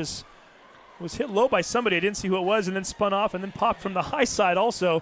He took quite the punishment there. I think Andrew Carr made that play. 5'11", 170-pound sophomore came in, number 44, and made a nice stick on that play. So 50 seconds and counting right now. has been all Lynnwood this half. Really this quarter, 25 of those points coming here in the second period. Shorewood out of timeouts, as is Lynnwood at this point. And the refs are taking their time, and the clock's running. Oh, they're trying to figure out the spot. There they go. At this point, I don't think it matters too much anyway. Shorewood fairly content just to get ready and get to the locker room. Lynnwood obviously in no rush right now. 20 and counting. Hammer's going to take the snap. Yee in motion, and we get yet another whistle. Lynnwood jumped. This might be the longest 39-0 first half we've ever seen. Normally those games are fairly quick. Yeah. And the man that just jumps coming off the field.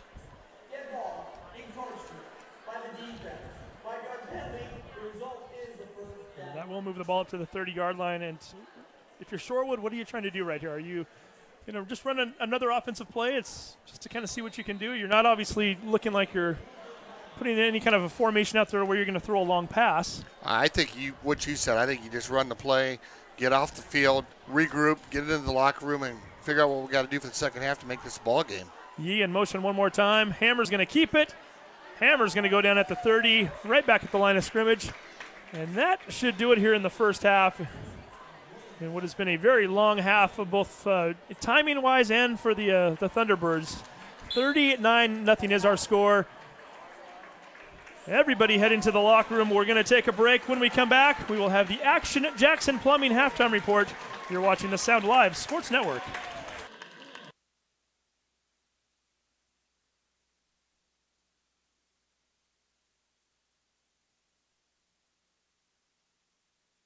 High school football on the Sound Live Sports Network, presented by My Neighborhood News Network, South Snohomish County's online gathering place. Visit My Edmonds News, ML News, and LynnwoodToday.com for news, sports, and events about your community, and see what your neighbors are talking about.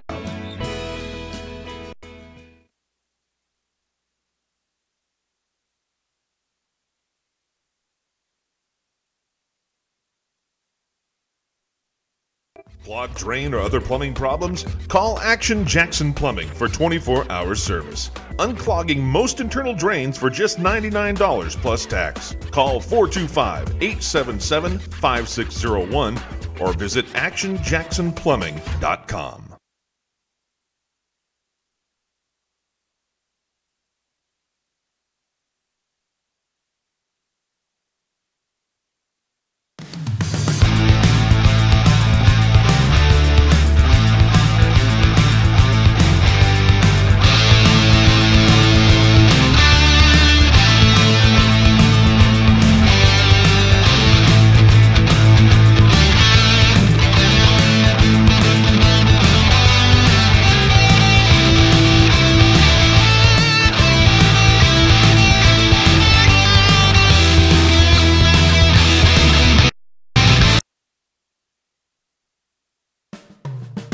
Edmonds Community College.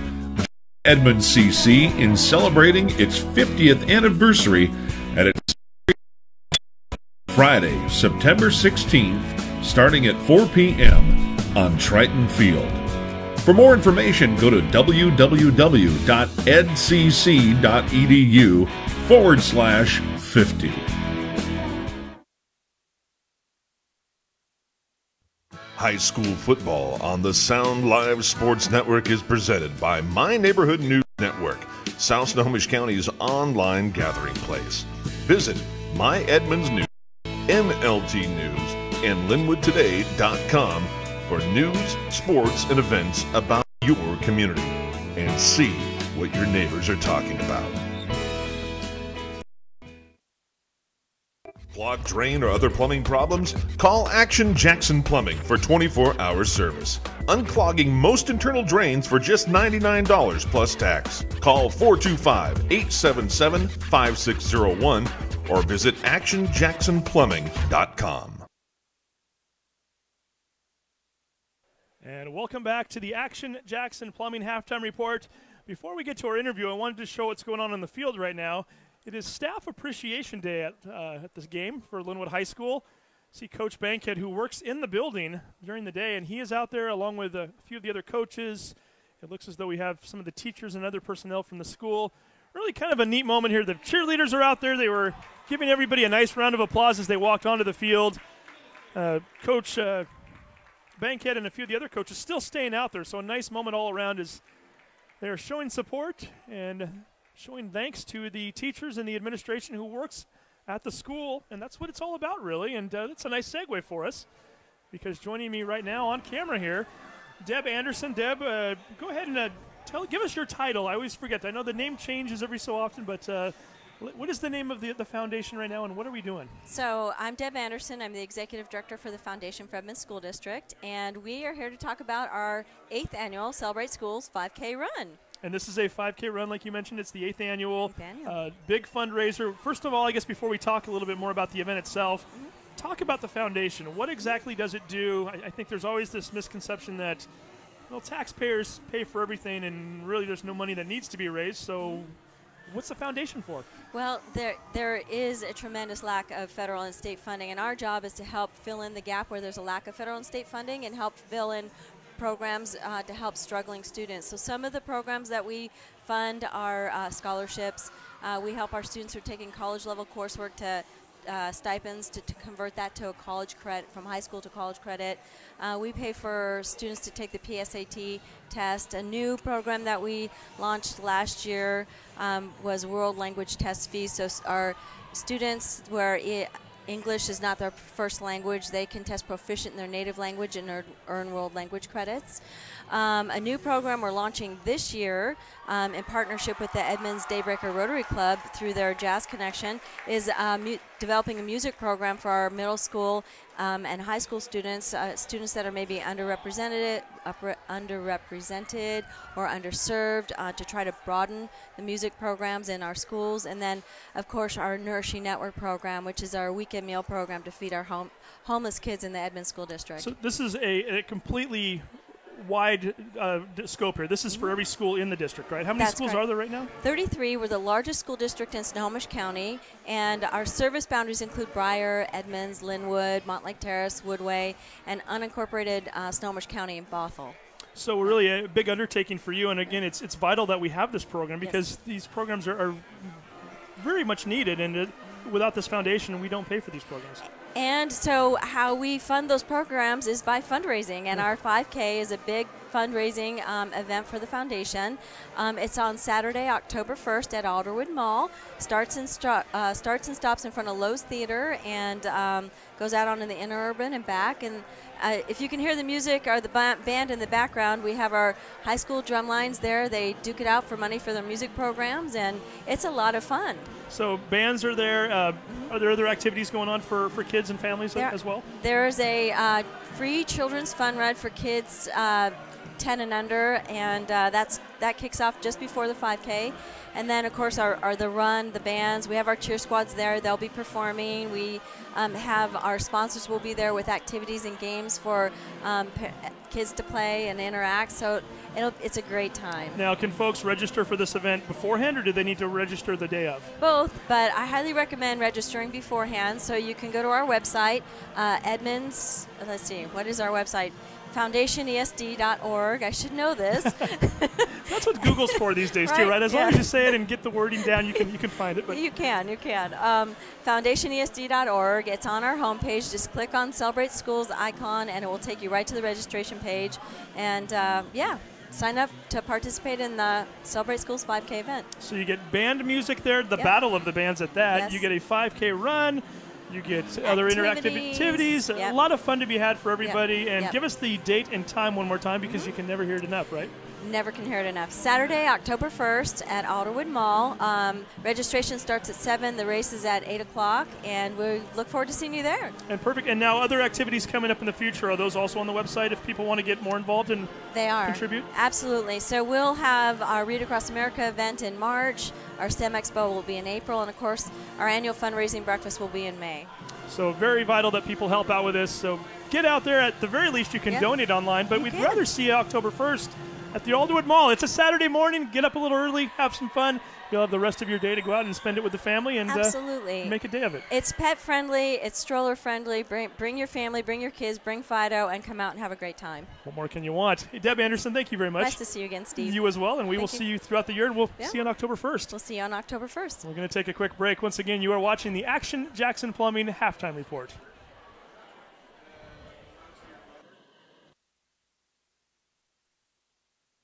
Clogged drain or other plumbing problems? Call Action Jackson Plumbing for 24-hour service. Unclogging most internal drains for just $99 plus tax. Call 425-877-5601 or visit actionjacksonplumbing.com.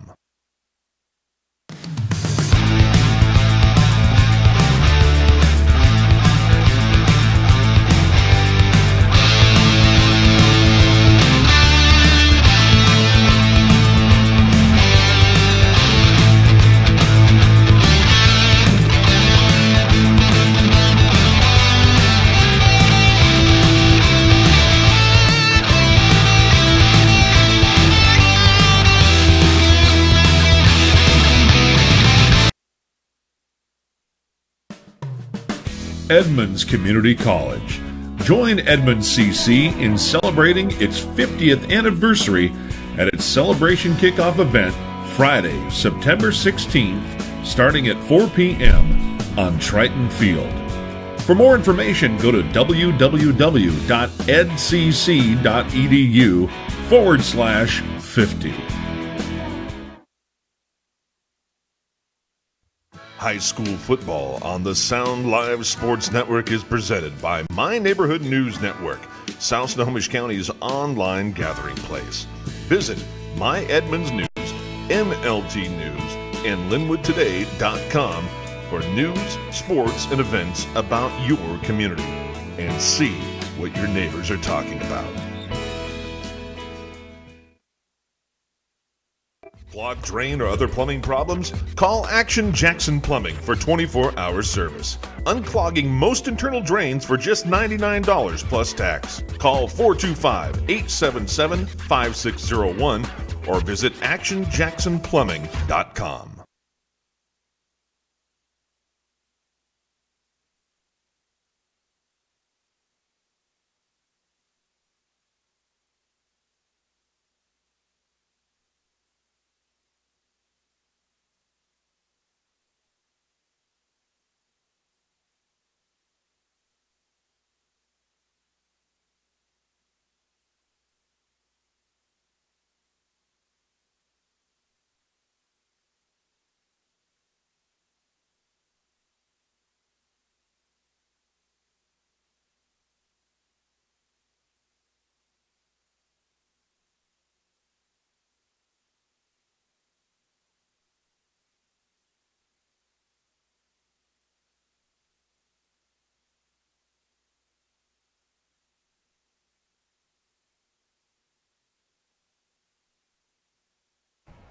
And welcome back to the Action Jackson Plumbing Halftime Report.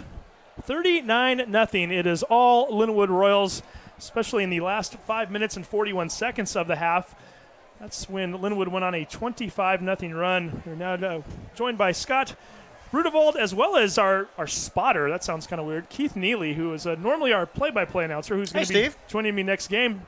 Keith, good to finally hear from you. I guess I shouldn't say good to talk to you. I've been talking to you all night, but good to have you on the air. And you've been taking a lot of notes and making a lot of markings on paper. And, boy, quite a few interesting storylines, and they're all pretty much one-sided. Yeah, here's the storyline. It's Lynnwood good, and Shorewood, for the most part, bad. And that's really all you – it's a pretty black and white ball game. Black and white, and yellow, too, with a lot of those flags. Yeah, you really don't have to say a whole lot more than that. Shorewood had their very first drive, got off to a 7-play, 40-yard drive and missed a field goal. And after that, if you went get up and use the restroom and you're a Shorewood fan, you've pretty much seen all the offense that Shorewood's been able to manage, because that's right where they sit for total yardage right now, 40 yards. 40 yards total for the entire total night. For the game, wow. Yep. And Lynnwood, on the other hand, they've been picking that up on, I was going to say on each drive, but really they haven't, because most of their drives have started within the 30. Yeah, they've had a lot of great field position, and, of course, they strike so incredibly fast. you don't want to give them more than any extra downs. Don't want to give them any extra possessions. You don't want to give them the ball on offense any more than you have to if you're Shorewood.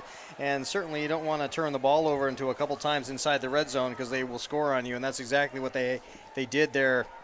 Really came unglued in the last 5 minutes and 40-some seconds. 5:41 in the ball game. Managed to put up 25 points. So, that's yeah, it happens in a hurry. That's a pretty good night for most teams. If you score 25 points on most Friday nights, you're going to win a ball game. You do it in a 5-minute and 41-second period, you're looking like you're in good shape.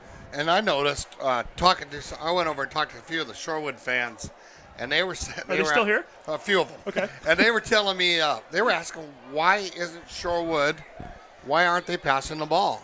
And I said, because they were all noticing that, Lynnwood's got the 8-man front. And I said, I don't really know unless they're not confident in their passing game. It's the only thing I could think of. Well, they made them pay early. They had a great pass over the middle. One of those little stunt plays where you act like you're going to play action as a quarterback sneak, drop back. It's almost like the step back three-pointer in basketball. Yeah. But he did. He just kind of lofted it out there like it had a high arcer, and Lynnwood was beat. And why you're not going back to that, even some little dumps over the middle, a little slant pattern, some little skinny posts. You're going to, if you got any quarterback at all, and maybe that's where we're going with this. I think that's exactly where we're going with this. You're gonna find some wide open spaces with the way Lynnwood's playing defense. The fact that you've given up 6 touchdowns and you haven't even at least attempted that. I mean, really, we're not keeping the stats up here. I've got to think off the top of my head, guys. Have maybe 2, maybe 3 pass attempts tonight for them.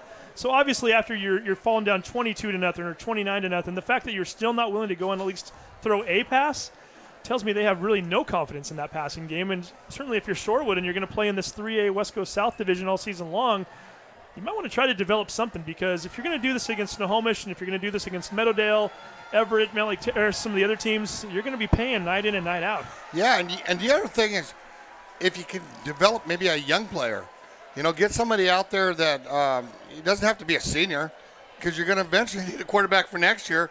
Put them out there. Now's the time. You're down 39-0 at half. Get them some playing time and let them start throwing the rock. I'll go against that mentality on my next speech here. Boy, you put a sophomore or a freshman in there, and these Lynnwood boys come tearing down that line like they have, and you're going to shake a lot. You're going to rattle some bones of some poor young kid that may not want to step back up the next time. And you know what's interesting, and you can say this about both teams right now, guys, and we're looking at here right now watching them warm up. Same holds true for Shorewood and Lynnwood. Neither one of these teams real deep. Neither one of these teams has huge numbers in terms of the amount of players that are suited up for these games. Good point. This isn't, you see some of the Glacier Peaks and the Snohomishes where if they're up by 40 points, the second and the third and the fourth teams start coming in and you start seeing practice units in there. Lynnwood doesn't have a lot of that, so they have to very slowly start trickling guys out and bringing other guys in. But for the most part, these teams only have enough for a second team, so some of these players are going to play the full 48 tonight. Well, I mean, you mentioned it earlier. You've got the infirmary over there on the far sideline with Shorewood, 3 starters icing knees, and I can't get the binoculars out right now. I can look over there, and at least 2 of them still, 2 of them without their jerseys on now, still have ice on knees. So at least 2 of the 3 aren't playing. And I can remember something that you and I, Keith, when we did the first Lynnwood game, when we interviewed Alton Hammond after the game, he said something that I don't know if Shorewood has. That he says, we have 10 seniors that have played together since we were in 7th grade. And that really, hit his spot with me, that he goes, we have worked our way up and played together, and maybe Shorewood doesn't have that depth in their senior class, where the Lynnwood, even though they don't have a huge team, they have those 10 seniors that are carrying the load. It's going to be really interesting to watch moving forward here tonight. This is a Lynnwood team that, on paper anyway, I know there's a lot of football to be played, but if you're asking me, give you my own opinion, I think until I see differently, and Meadowdale might have something to say about this, and so might Everett, there are 2 teams right now that are looking like they're the number 1 and 2 teams in this division. It's Lynnwood and it's Snohomish. Guess who Lynnwood plays next week? Snohomish. They're playing Snohomish. If you're Alton Hammond, if you are Mikey Kirkman, if you're Laban, if you are Johnson, you don't want to get hurt in a 39-0 game in the third quarter when you know that you've already, if we're being honest, they were looking forward to Snohomish even before tonight. We kind of knew generally what the outcome of this game might be.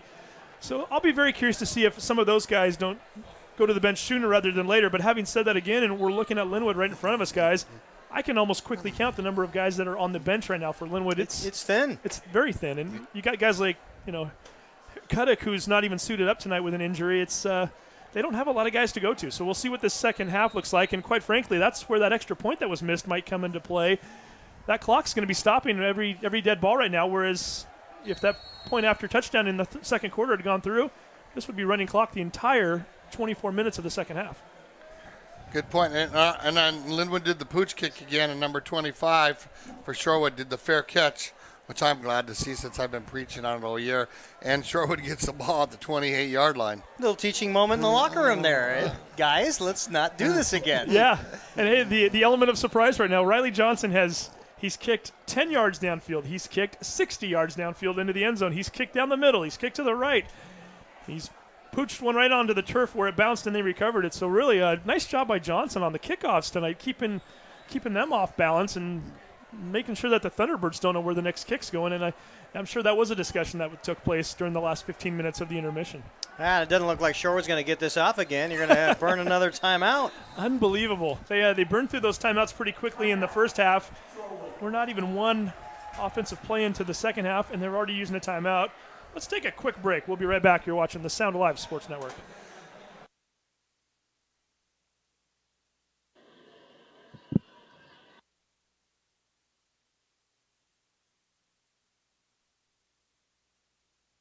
Clogged drain or other plumbing problems? Call Action Jackson Plumbing for 24-hour service. Unclogging most internal drains for just $99 plus tax. Call 425-877-5601 or visit actionjacksonplumbing.com.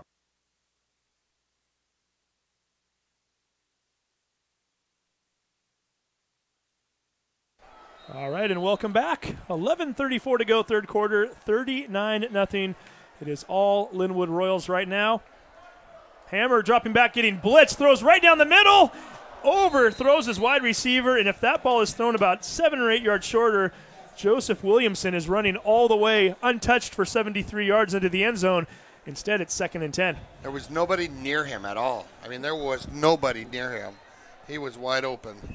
Alex Yee on the near side was about as open as the guy down the middle who was overthrown. So you had 2 wide receivers. Oh, there were 2 down there, okay. Open. Well, you had your choice. You could have picked the seam, or you could have picked the sideline. Neither one covered. And that's a credit to Lynnwood's defense. That's what happens when you blitz, right? I mean, you're kind of leaving yourself susceptible to that, but if you execute it perfectly, you put so much pressure on that quarterback, they don't have much choice, and there were 5 or 6 Royals that just came barreling right up the gap there and right towards Mr. Hammer. He got rid of it quick. Ball is snapped directly to Yee. Yee finding a little space. Not much, though. He gets pulled down at the 28-yard line. And again, you see Lynnwood, 9 guys in the box. They have 1 safety and 1, I want to say, hybrid between corner and linebacker, and that's it. It's back. Alton Hammond he's playing middle linebacker, and he crawls up right on the line of scrimmage. Stephen Weibart got through 2 guys there. He shuttered off 1, filled the gap, and that's why he was the first man of the ball carrier. Called his name a few times tonight. Weibarg really having a nice night, both offensively and defensively. So here we go. 3rd and 8 coming up. 10:50. Third quarter. Hammer back to take the snap. And we get movement on the right side there. That's going to push them back 5 yards even further. Looked as though number 9, Kyle Grenfell, who was lined up on a wing position on the right side, took off just a smidge too early, and that's going to bring the ball back. Yeah, and when you're down 39-0 and you're trying to get a drive going, those are the kind of plays that kill a coach. Clock, it does continue to run, so we don't have the actual running clock yet, but Shorewood doing a nice job of keeping it running a little bit nonetheless. They're helping the broadcast crew. They are, in fact. We got another one after this. Yeah, we do have the 8 o'clock game coming up. Mount Lake Terrace and Edmonds Woodway, a game that's it's always a fun Edmonds School District rivalry, and 2 teams that might be fairly evenly matched so far this year. We'll see what happens tonight. Not evenly matched here so far. The 39-0. Not going to get it off. Well, barely. Barely get it off, and it doesn't go very well for them, quite frankly. Another penalty flag thrown on the near side here as Yee was trying to look for space along to the right. Ends up going backwards about 3 or 4 more yards. So if it is on Shorewood, I think Lynnwood's probably going to decline this penalty. I was just going to say that, Steve. I think they'll decline it. Hammond made that play again. He came in through his linebacker spot and tackled the guy, the one-hand tackle on it, which I'm just amazed how he does that so well. Don't you start taking guys off the field? You get up 40, 50 points, you're required to start removing players on defense.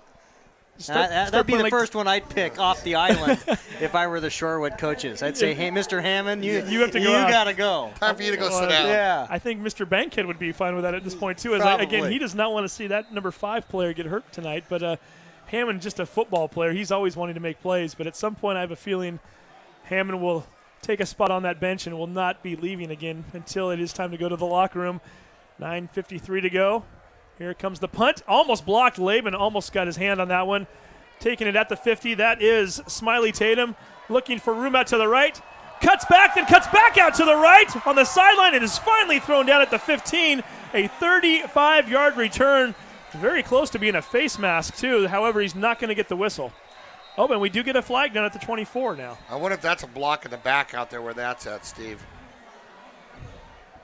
The footwork of some of these Lynnwood players tonight, Roa in particular earlier, now Smiley Tatum cuts it out to the right, jukes to the left, and then cuts right back towards the right sideline. Excellent play by him, regardless of where this play ends up coming back to. Yeah, they're quick. Lynnwood's quick. Yeah, you can see just athleticism all over. Their skill players very much have the tools. They're athletes, period. A personal foul called on Lynnwood, too, on the play. So not necessarily a block in the back. It could have been a number of different things. 15-yard spot penalty. So it looks as though it might push them back right around the 35, 40-yard line. Let's see where they spot it here. So they put it almost right at the 40. And I'll tell you what, I was watching Keontae Bankhead, the head coach of Lynnwood, on the sideline just now, coaching Laban a little bit. I think we all noticed it up here. Jacob Laban almost blocked that kick. And Bankhead was almost telling him, hey, this is where Hammer's going with it. If they have to punt one more time, we'll keep an eye on that to see if maybe Laban's getting a little bit of a read because, again, Hammer's only standing 5, 6, 7 yards back from the center. It's a perfect opportunity to block a kick if you can, in fact, get through the line, and Laban is doing that constantly, time and time again. Hammond now in shotgun formation. Riley Johnson in motion. Here comes the handoff. Roa up the middle. Dragged down at the 34-yard line, a gain of 5. Yeah, that was a nice play. Another misdirection, and again, the speed of Lynnwood. You saw that. He planted with the right foot, cut up the middle, and picked up a nice, 5, 6 yard gain. Textbook open field tackle by Alex Solomon. He's had a couple of those. You don't want them necessarily back there, but he's at least doing the work. Boy, that tackle he had earlier on Riley Johnson on that 2-point conversion, and this time they get Kirkman. He just goes with strict power there as he gets down to the 28-yard line. Gain of 7, and he pushes the chains forward. We get yet another Royal first down. So do you guys think Lynnwood passes the ball anymore this game? Not if it's not 3rd and long. And even if it's 3rd and long, they may not at this point. 29 yards from pay dirt, 29 yards from a running clock. 8:41 and counting right now. Hammond has Kirkman and Roa in the backfield with him. Hands it to Roa. Roa right up the middle. A little bit off of the left guard there. Finally gets down at the 24-yard line. Another 5-yard gain, and they're just going 5 yards, 6 yards a pop right now. I figure this is the 7th drive out of 9 out of 10. 8 out of 10 drives ended up in Shorewood territory to start drives. And most of those were pretty deep in the on the field 20, there. 25-yard line. Absolutely. Hammond is going to throw it, so there's your answer. And it's Riley Johnson on the slant. Johnson down at the 15-yard line. Gain of 10 there. Kind of wonder if you're Lynnwood, you're working on things right now. You're getting ready for the Snohomish game. And I'd say with Snohomish, watching them a little bit, they've been susceptible to pass plays over the last couple weeks, both in their game against Pilchuck, but really in their game against Glacier Peak last week. So maybe Lynnwood's trying to show some things off here. And there you go, right over the middle. Towards the end zone. The ball was fumbled, or was it not? They're going to say he was down. And that is Anderson right at the goal line. So nice job by number 22. Jared Anderson, the 5'7", 160-pound senior. Give him a 14.5-yard gain on the play, maybe 14 and 9/10 as that ball is right up against the goal line. Let's see if Hammond keeps it. And he fumbles the ball. Shorewood picks it up.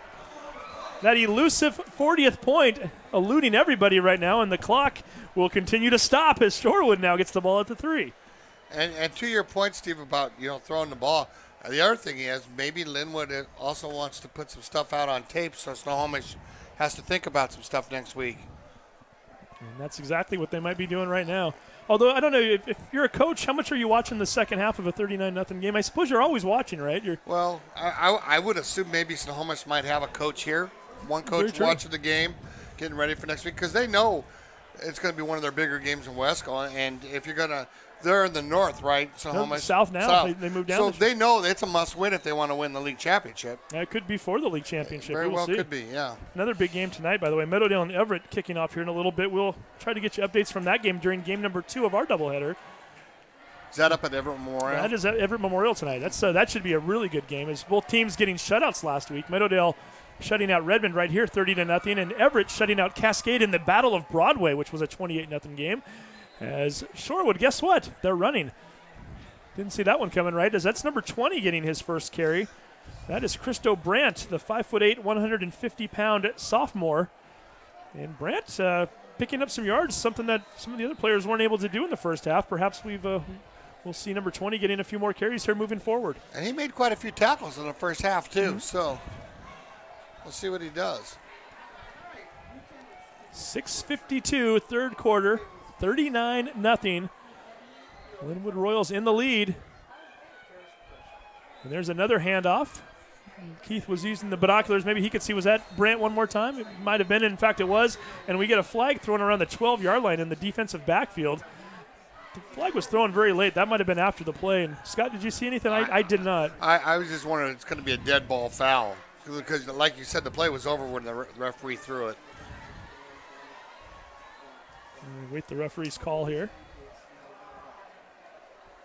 Shorewood has been over midfield once tonight. And was that during the that was to get back to the locker room at halftime, or was that during the game?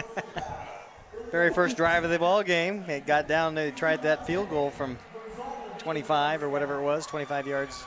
And that is the last time they were over midfield. That was the last time they were over midfield. So that call was a personal foul hit to the head by Lynnwood. So Shorewood gets 15 yards and a first down. Well, if you're the 2s and the 3s coming in now, that's not the first impression you want to give Coach Bankhead. No, and I'm looking on the field right now, and for the most part, there are 1s out there. That's your starting unit. You've got, I see Warren, I see Hammond, Roa, Anderson, Smiley Tatum all along the back line here. You're pretty much going with your starting core right now for the time being. See if they can continue to try to do their job and maybe conserve the shutout for a while longer, and that's one way to do it. Blitz hammer, he's going to throw down the field. Overshoots his wide receiver, incomplete, and we do get a flag down at the 19-yard line. And Keith, what did you see there? Yeah, roughing the passer. This one will probably advance the ball as well after the ball was gone. Quarterback ended up on his tush back there about the 10-yard line. This might end up being the Keith Neely midfield jinx here coming up. You were just talking about how they haven't been past midfield since the reverse jinx. first drive, and here they come. They're doing it not the conventional way. They're getting penalties 15 yards at a time, but they're making their way towards that 50-yard marker. Well, Coach Bankhead can't be happy about this. I mean, you're up 39-0, and you made back-to-back 2 bonehead plays. It should be a teaching moment. He probably should be out there. Come on, guys. That's not how we want to play. Well, and you're absolutely right. If you're looking for teaching moments in 39-0 games, a lot of times it's hard to find things to talk about during film session. I think you've got a few things to talk about from this third quarter alone now. 1st and 10 at the 37 now. And Hammer looks to throw. Finally, he's going to take off with it. Gets to the 45, still on his feet and getting thrown down hard by Smiley Tatum. Does pick up about 9, maybe 10 yards. He's close to that marker, but he paid for it at the end.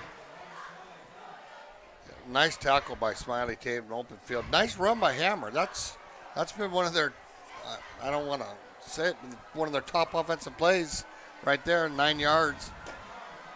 Smiley Tatum listed at 6'1", 170, and he looked a lot bigger on that hit there. That was a very nicely executed play. He did, in fact, pick up a first down as they spotted out closer towards the 48-yard line. So 5:58 shown here in the third quarter. Skylar Hammer continuing to play in that shotgun formation. A player we didn't see much on offense in the first quarter. We started seeing a lot of him in the second, and that play is swarmed under. A couple different players in on there, one of which was number 48, Ben Lobag. Lobag getting in there along with, was that Kirkman in there too, guys? I didn't see who. Kirkman, number 34. It's going to be a 7-yard loss. So Shorewood gets a couple plays, gets some momentum going, and then they start with a first and now they're what? 2nd and 16. And that's just another brutal in the trenches play that Lynnwood is just dominating tonight. That front four right now, just being able to do pretty much whatever they want with that offensive line of Shorewood, and they showed it on that play. Running back had no chance. And here comes the play, has to dump it over the middle. Nice job by Hammond to get in there and put pressure on Hammer. He just got rid of that one, and he paid for it at the end too. He looks like he's a little banged up. He's gutting it out, but you're right. Hammer came in right through the gap and just put a lick on him, and he threw the ball away. I think it was a screenplay. I think it was a design screenplay, but you know, you're taught as a quarterback on a screen to be patient and hang out as long as you can and sell. And there was no time to even get the word sell out before Lynnwood brought the house. And if it was a planned play, it certainly was a little slow to develop too. I mean, it just the other players watching them a little bit and watching the body language and letting Hammond just come free right through there. You want to kind of suck the defense in, but to have one guy just get a full head of steam on you, not necessarily a good thing for your quarterback. Kellum back in the game. We haven't seen him carry in a while, and he looks like he's got fresh legs as he does get the first down. It's 3rd and 16. He ends up picking up 17, and he moves the chains. That's a great play for the Thunderbirds. They needed that. That's maybe get a little momentum going, get a drive sustained. Well, you started on your own 3-yard line. 7 plays. You got some help along the way. 30 yards of help. 30 yards of penalties, yeah. And you helped yourself on that play there. And really, again, it sounds kind of funny when you're down 39-0, but you're eating up the clock. You're keeping Lynnwood's offense off the field, and certainly you're giving Lynnwood something to think about moving forward. And this time, Kellum is going nowhere. Ridden down by Mikey Kirkman as well as a few others. I think Hammond might have been in on that play as well. And he's got to come out for a play because his helmet came off, so. I think Shorewood's okay with that, and Lynnwood's probably okay with that, too, for that matter. One way to get Alton Hammond from making plays is to have his helmet come off, so he has to sit out a mandatory 1 play, as that was a loss of 2. 2nd and 12, 4:09 showing here in the 3rd quarter.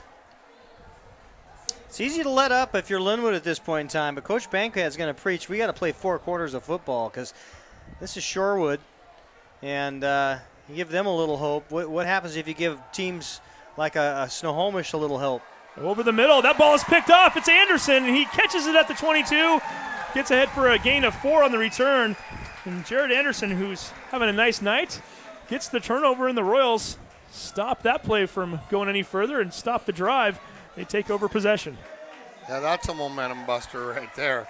That ball was underthrown about 5 yards.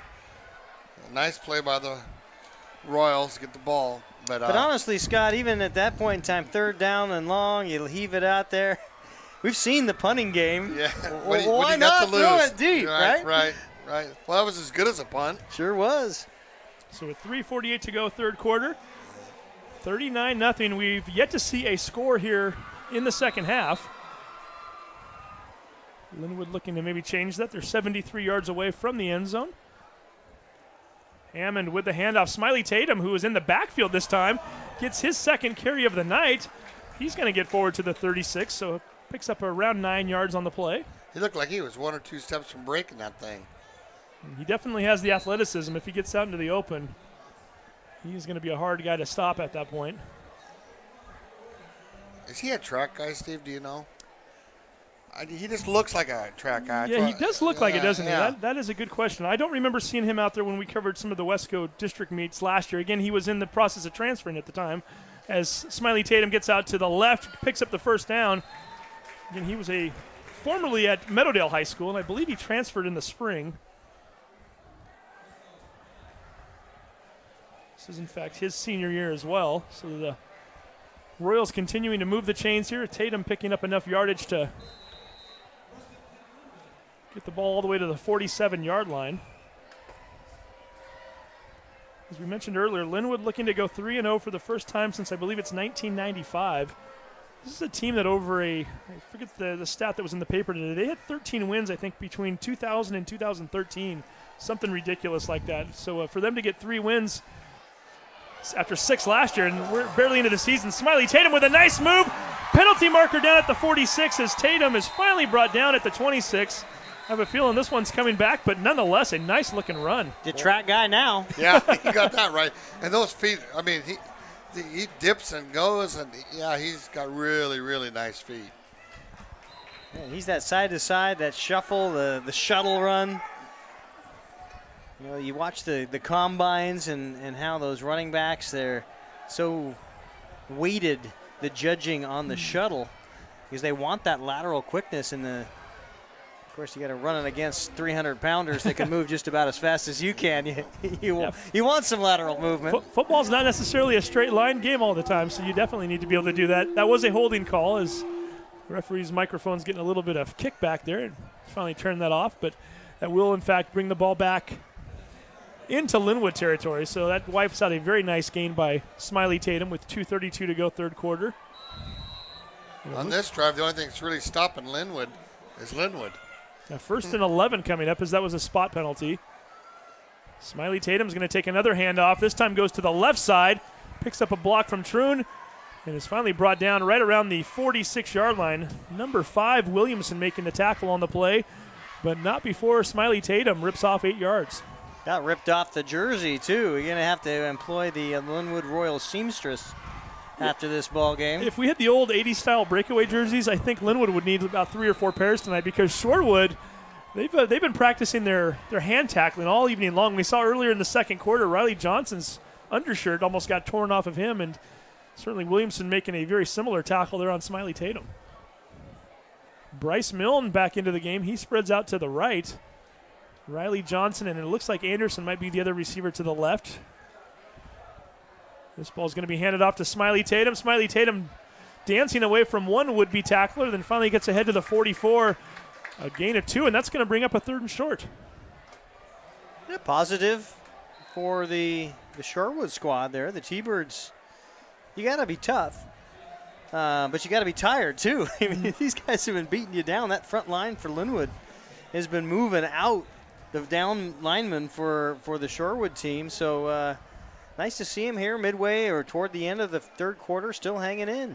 It's a great point about the line play. And as soon as we give them credit, the Shorewood defense just pressed through there.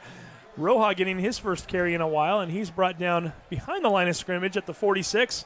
Going to bring up an interesting 4th and 3, guys. I think they're going. I don't. They didn't even put the punt team out there. Hammond's getting the call. They're going to go for it. 41 seconds showing on the third quarter clock. No score here in the second half. After Lynnwood putting up 25 points in the last 5 minutes and 41 seconds of the second quarter. Game is going fairly quickly. Hammond dancing around, looking for space out to the right, finds the first down and then some, cuts it back towards the middle, finally brought down at the 29-yard line. Needed 3 yards, got 17. Kind of saw that one coming. You know, Lynnwood's noticed, watching this is my second game watching this year. When they need short yardage, crunch time, they give the ball to number 5, and he just makes it happen. He's your guy when you're in basketball. You're down by 1 with 13 seconds left or 10 seconds. He's the guy you want the rock in his hand. Over the middle to Riley Johnson. Can't come up with it. Had the ball hit him in the hands, bounced into the air. He almost got it on the second try. And I think Riley Johnson's thinking that if he can just get his fingers wrapped around that one, it might have been a 29-yard touchdown. That was a nice pass. He was right on the money. That ball probably should have been caught. 8 seconds to go here in the third quarter. But Keith, your point's right. You know, you get to that last shot, that's the guy you want having the ball. He's your money man. We saw that in week 1. We're seeing it again tonight. So those fourth down and fourth down and longs. It's been that guy right there, Hammond. Had to pick that one off the turf. Gets ahead for 3 yards, and that's the end of the third quarter. No score here so far in the half. 12 more minutes to play. 39-0 Lynnwood. And they're knocking on the door. You're watching the Sound Alive Sports Network. Clogged drain or other plumbing problems? Call Action Jackson Plumbing for 24-hour service. Unclogging most internal drains for just $99 plus tax. Call 425-877-5601 or visit actionjacksonplumbing.com.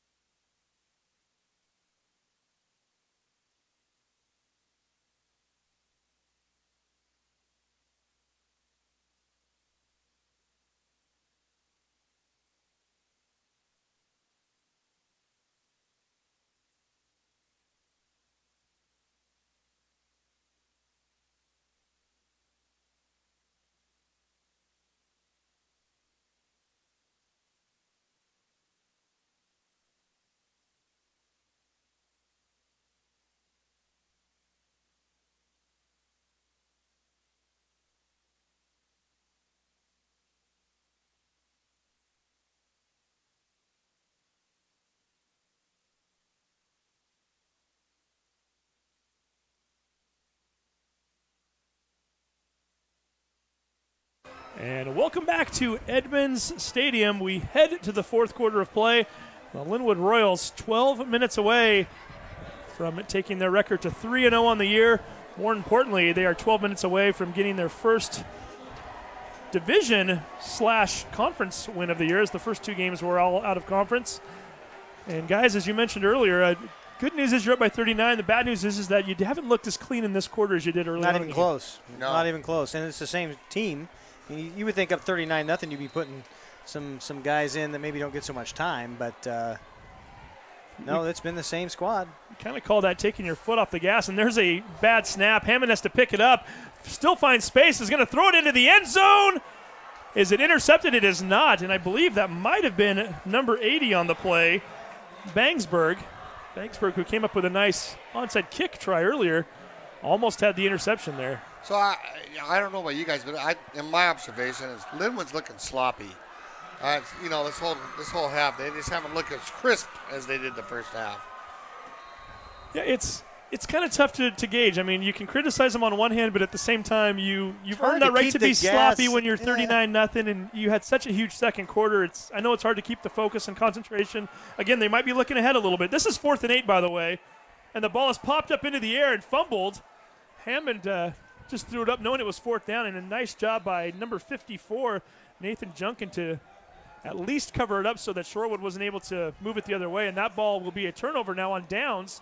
And Shorewood with 11:41 to go, they'll take over on their own 36. Actually, that was a fumble, wasn't it? Because didn't he throw it behind the line of scrimmage? It was a fumble. I think knowing it was 4th down, he just kind of let it pop up into the air, trying to make something out of nothing. But also, you can cost yourself 7 points that way by doing that. I was going to say that you go from being the real smart and shifty quarterback in the first half to kind of following your team's lead here with some not discipline problems, because it certainly hasn't been an undisciplined team other than those 2 penalties we talked about. A little sloppy. But it's just gotten a little out of hand. It's unraveled a bit, and you practice hard to make sure you can go out and play 4 quarters of football.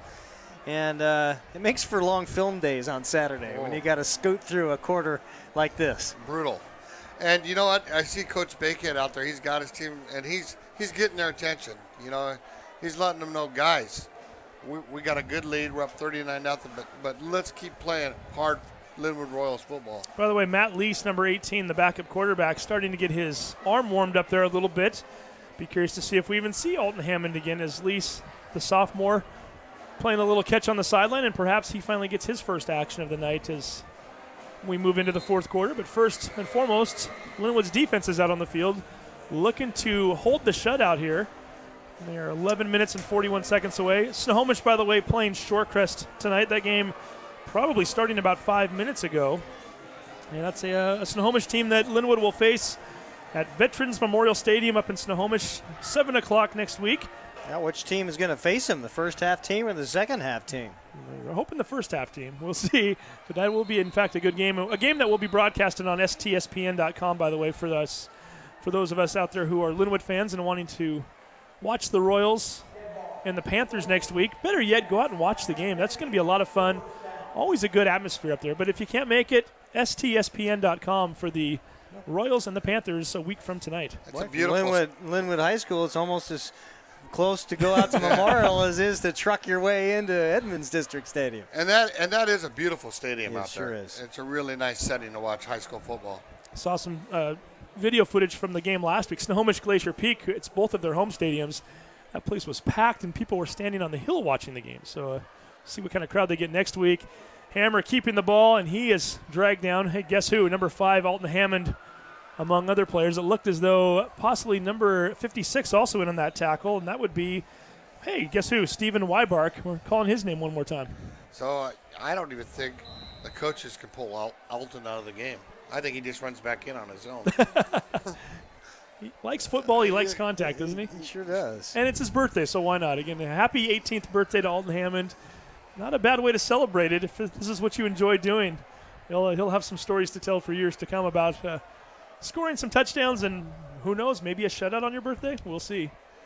It's all fun and games until someone loses an ACL, and then maybe that isn't such good strategy. We're hoping not. Nathan Junkin, by the way, with the big stop in the backfield there. If you want to pitch a shutout, doesn't hurt to maybe get a 6-yard loss for a tackle there every once in a while, and that's exactly what Junkin did. Junkin is a 6'2", 200-pound senior, starts both ways. And boy, have you seen how this team's responded after that timeout? And you were mentioning it, Scott, the very elevated voice structure of one Coach Bankhead giving Warren Peace out to his players there about the 40-yard line in the huddle. And he used every single second of that timeout. And I think the octave level or the decibel level was quite high in that huddle. Yeah, he wants to make sure that they keep playing hard. He doesn't want them to ease up, because sometimes, when you do ease up, that's how you do get hurt. And he wants to make sure that we go strong, because like Steve was saying, next week's game is going to be huge. 10:20 to go, by the way. Shorewood does, in fact, use a timeout. Their second of the half, the first of which came before we even ran an offensive play. So they are entitled to use those, and they're going to make sure that they don't take any to the locker room with them, apparently. They do have one more to go here, but nonetheless, this game continuing to move forward here as we play out the last 10 minutes or so, and then we've got Edmonds, Woodway, and Mount Lake Terrace coming up.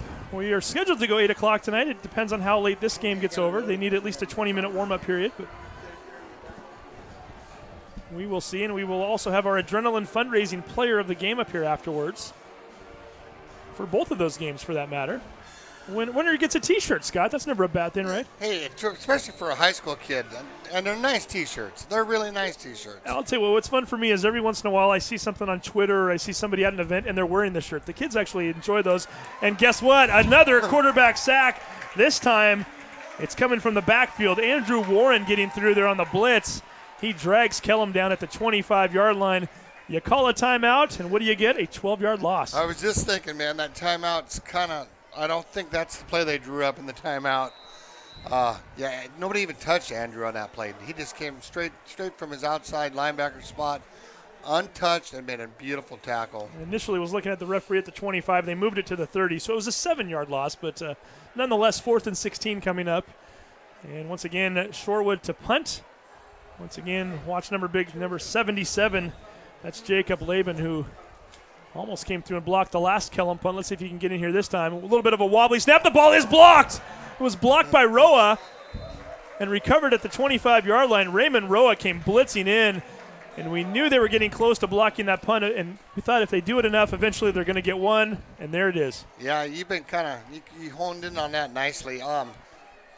They're not stopping the ball far enough, and you got to get a little bit of push. That as soon as he's catching the ball, they're in there, and Roa came right through the gap untouched, and the only thing that punter could have done is run with it. Now, I was predicting a block, but I was predicting one of the big fellas to get in there. But Roa, just like you said, found a gap and let the big fellas push an open space for him, and he just came barreling through and got his hands on it. Makes you appreciate the guys that long snap well. And they're going to try to reward Roa as he gets the carry too. Gets right down near that first down marker, maybe just a smidge short, right outside the 15-yard line with 9:08 to go here in the game. Lynnwood still yet to score here in this half. Can we get maybe a potential touchdown here? We will see. You're talking about long snapping, and I used to tell kids when I coached is a lot of kids are getting college scholarships because of long snapping. We've seen NFL games won and lost on long snapping, so it's certainly it's an art now. It's something that teams will actually look at, and you're right. People make a lot of money for their snapping ability. Kirkman with the handoff. Flag is down on the near side. We'll see what that's all about. Kirkman does, in fact, get down to the 10-yard line, so if it stands, it's a first down. But we'll wait to see what the call is. I think it was a legal formation. Lynnwood had too many men on the line of scrimmage, at least by my look out here on the end, that one of those receivers needed to step back. Great call, Keith. Yeah, absolutely. And that's where that line judge often throws that, and you're absolutely right. So that will be moved back a little bit. And the tough thing about that is those receivers, all they have to do is point to that line judge, and he'll line them up. And you teach him to point, because he's going to line you up. He's not going to call it. And so, and that's another thing maybe the coach, he's talking to the line judge right now. And maybe he can use that in film and get that to those guys. Hey, we don't need to make that play. Yeah, he'll give you the audit. Yeah. So we've got a 2nd and 6 now at the 21-yard line. Laban snaps it back to Hammond. Hammond hands it off to Roa. Roa dancing around a little bit. I like the way he runs. I do too. It's a lot of fun to watch, isn't it? Those feet never stop. No, and you set two guys up exactly how they're taught on defense. You get them into a stance where they're on balance and they're on their toes, and they're supposed to be able to wait and make a judgment call, and it makes them look silly the way he runs. Yeah, they're not tackling wrong. No, he's just got some exceptionally quick feet. Short and close to the ground and does a nice job with his feet. And here comes Kirkman. Mikey towards the end zone. A touchdown, Royals. And he wasn't even touched, was he, Steve? If he was, it wasn't much of a touch. Kirkman, Olay. 16 yards up the middle into the end zone. 45-0 with 7:59 to go.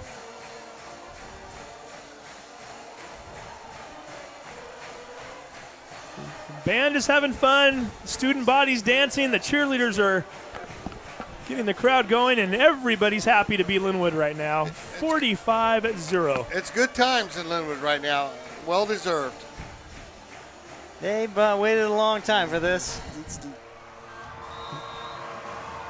Kick is up, and the kick is good. 46-0, 7:59 to go. We're going to take a break. You're watching the Sound Live Sports Network. High school football on the Sound Live Network is presented by My Neighborhood News Network, South Snohomish County's online gathering place. Visit My Edmonds News, MLT News, and LynnwoodToday.com for news, sports about your community. What your neighbors are talking about.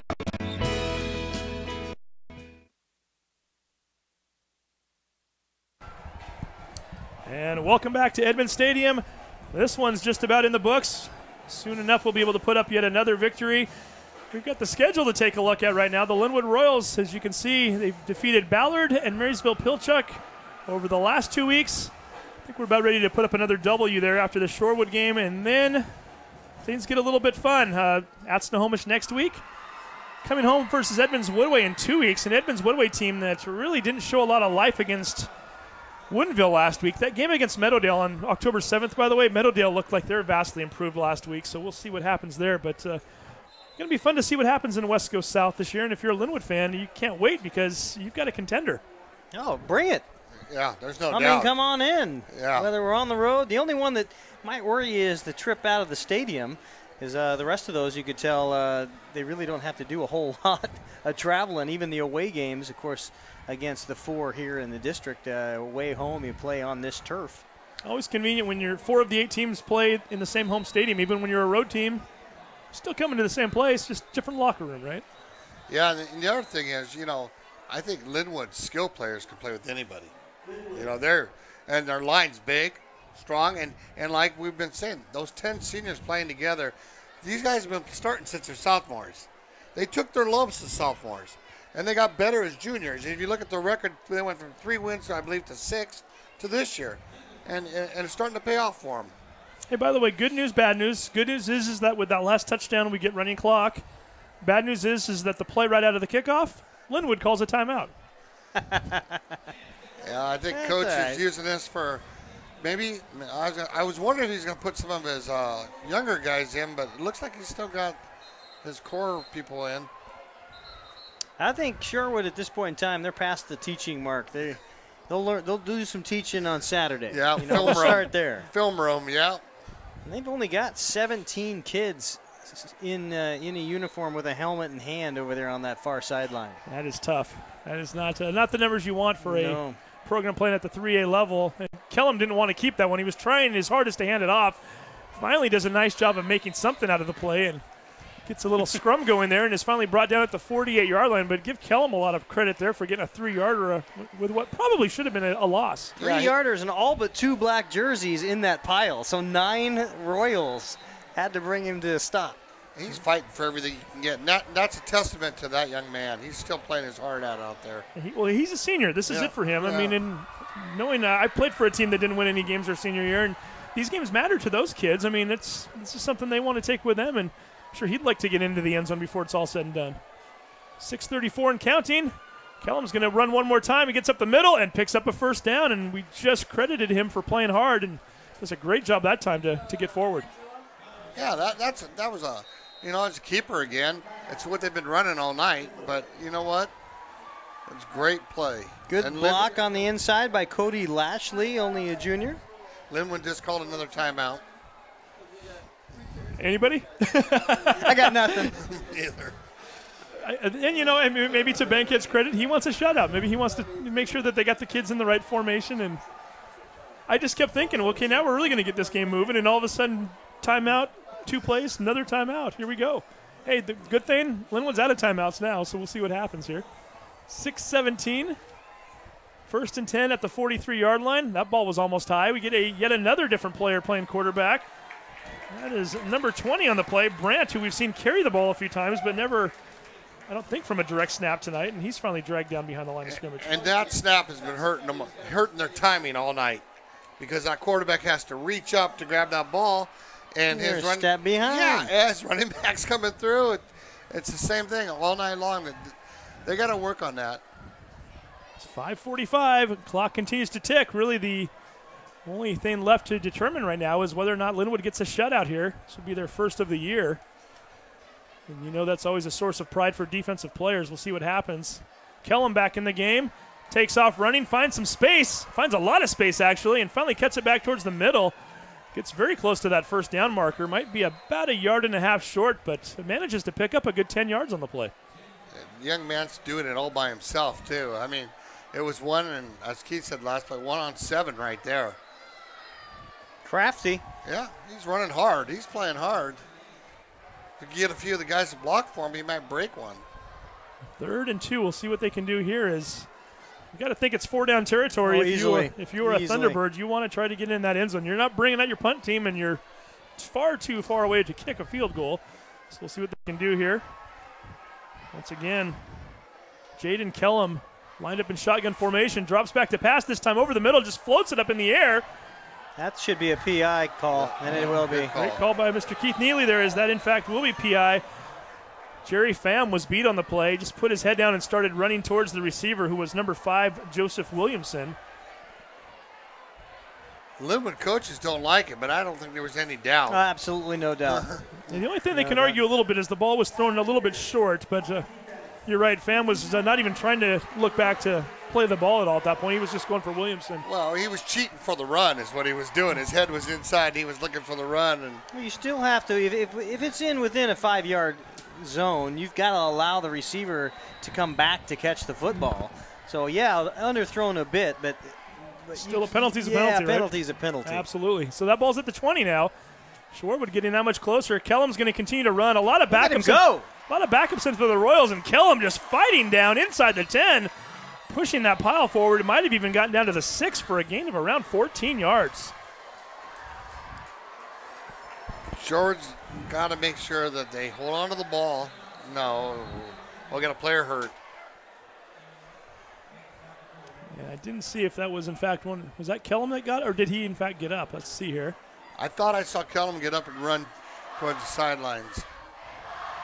Good news is that the player's moving around quite a bit. That's number 3. It's hard for me to tell, but that's what I'm initial glance through the glass here is what I'm seeing. So we'll hold off on confirming it until we know for sure, but and one of the players down. We think it might be Solomon, but we're not positive here. You can see there our second matchup of the doubleheader coming up tonight. Mountain Lake Terrace versus Edmonds Woodway. Hawks getting their victory over Seaholm 2 weeks ago right here in this stadium. That was a 49-6 game before they went and lost to Cedar Crest last week. Edmonds Woodway had a very tough loss to Jackson after having an 11-point lead going into the fourth quarter. Ended up losing that game by 4 and then turned around and lost badly to Woodinville 31-0 last week. If you do want to take a positive out of that game, though, Keith, well, both of you, Keith and Scott, you called that game. You got to give a lot of credit to Edmonds Woodway's defense. They actually held in there pretty tight all night. Some of those scores, well, one of which was an actual defensive score. Another one was a punt that went over the punter's head that was down on the goal line. So really, defense was playing stout all night. It was just the offense couldn't really get anything going. Well, I think Edmonds Woodway is having the same problem Shorewood is turnovers. Turnovers are killing them. Yeah, over the those two games. 14 14, 15. Eight the first game, 7 the second. So, yeah, not the way to win games. Not the win. You're not going to win ball games. You're not moving the football. By the way, that was Jaden Kellum, number 6, who was helped off the field there. Kellum, who had a heck of a series.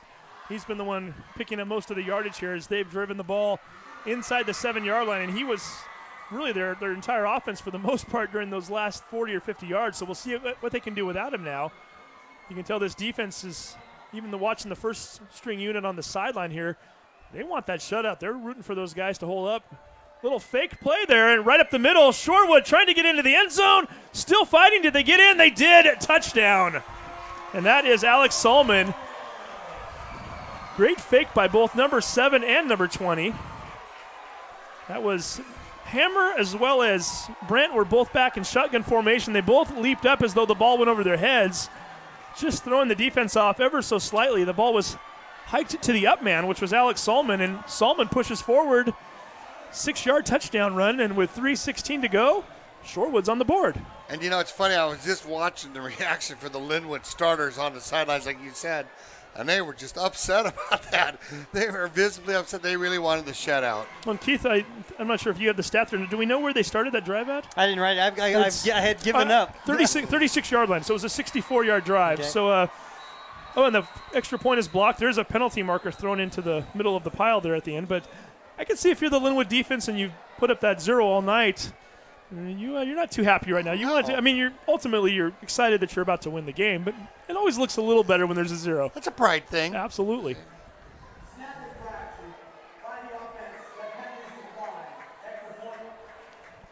Penalties declined. We'll take a quick break. 3:16 to go. Might we see a new quarterback? Stay tuned. We'll see. It's 46-6. You're watching the Sound Alive Sports Network.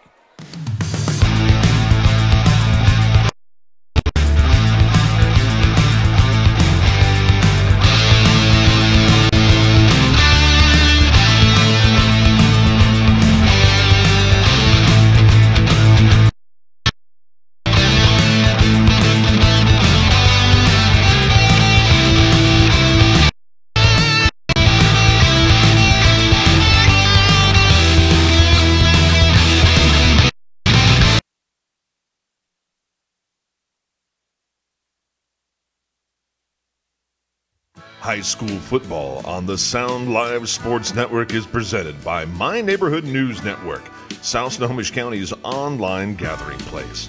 Visit My Edmonds News, MLT News, and LynnwoodToday.com for news, sports, and events about your community, and see what your neighbors are talking about.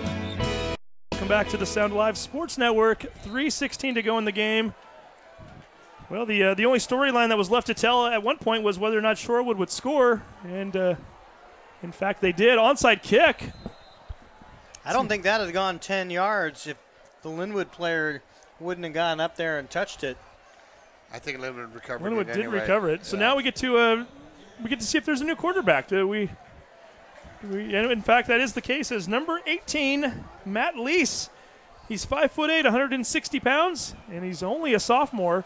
He's going to take his first snap of the night. Enjoy the rest of your birthday, Alton Hammond. 18 years old today, and you've earned a little break here as your team up 46-6. The running clock is in effect right now, so 2:32 and counting.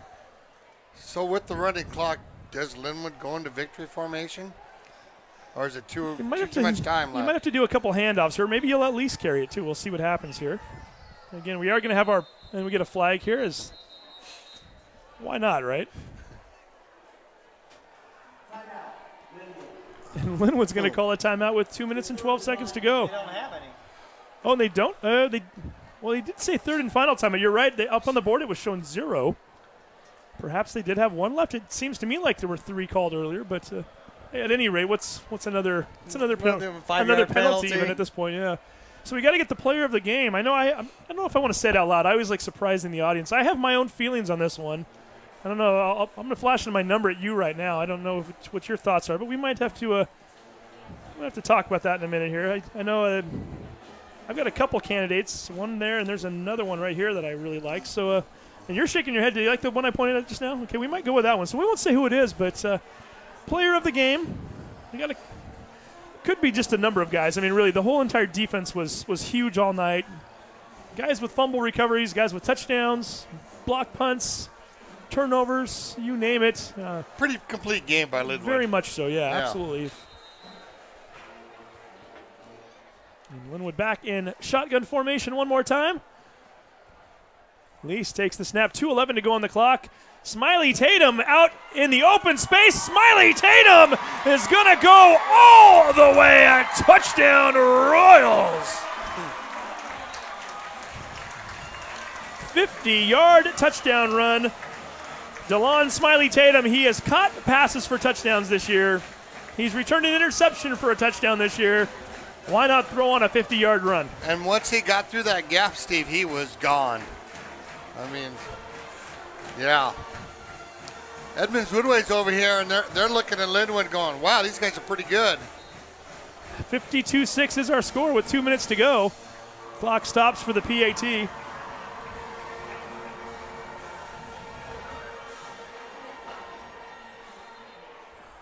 And Jacob Laban, who's been getting a workout all night, having to chug back onto the field there to snap this ball. He's done it all tonight. He's recovered a fumble on defense. He's had some sacks. Been throwing some big blocks up the middle. And now we get a botched snap. Warren takes off running to the right, finally throws it into the end zone. Incomplete. And that will remain the score at 52-6. Let's take another quick break. Be back to conclude this game. And don't forget the Adrenaline Fundraising Player of the Game coming up. You're watching the Sound Alive Sports Network.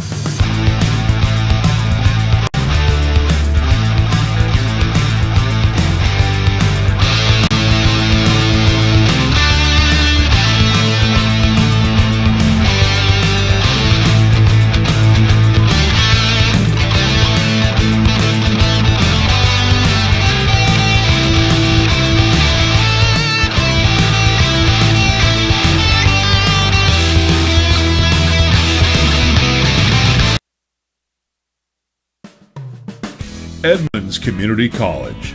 Join Edmonds CC in celebrating the anniversary kickoff event starting at 4 p.m. on Triton Field. For more information, go to www.edcc.edu/50.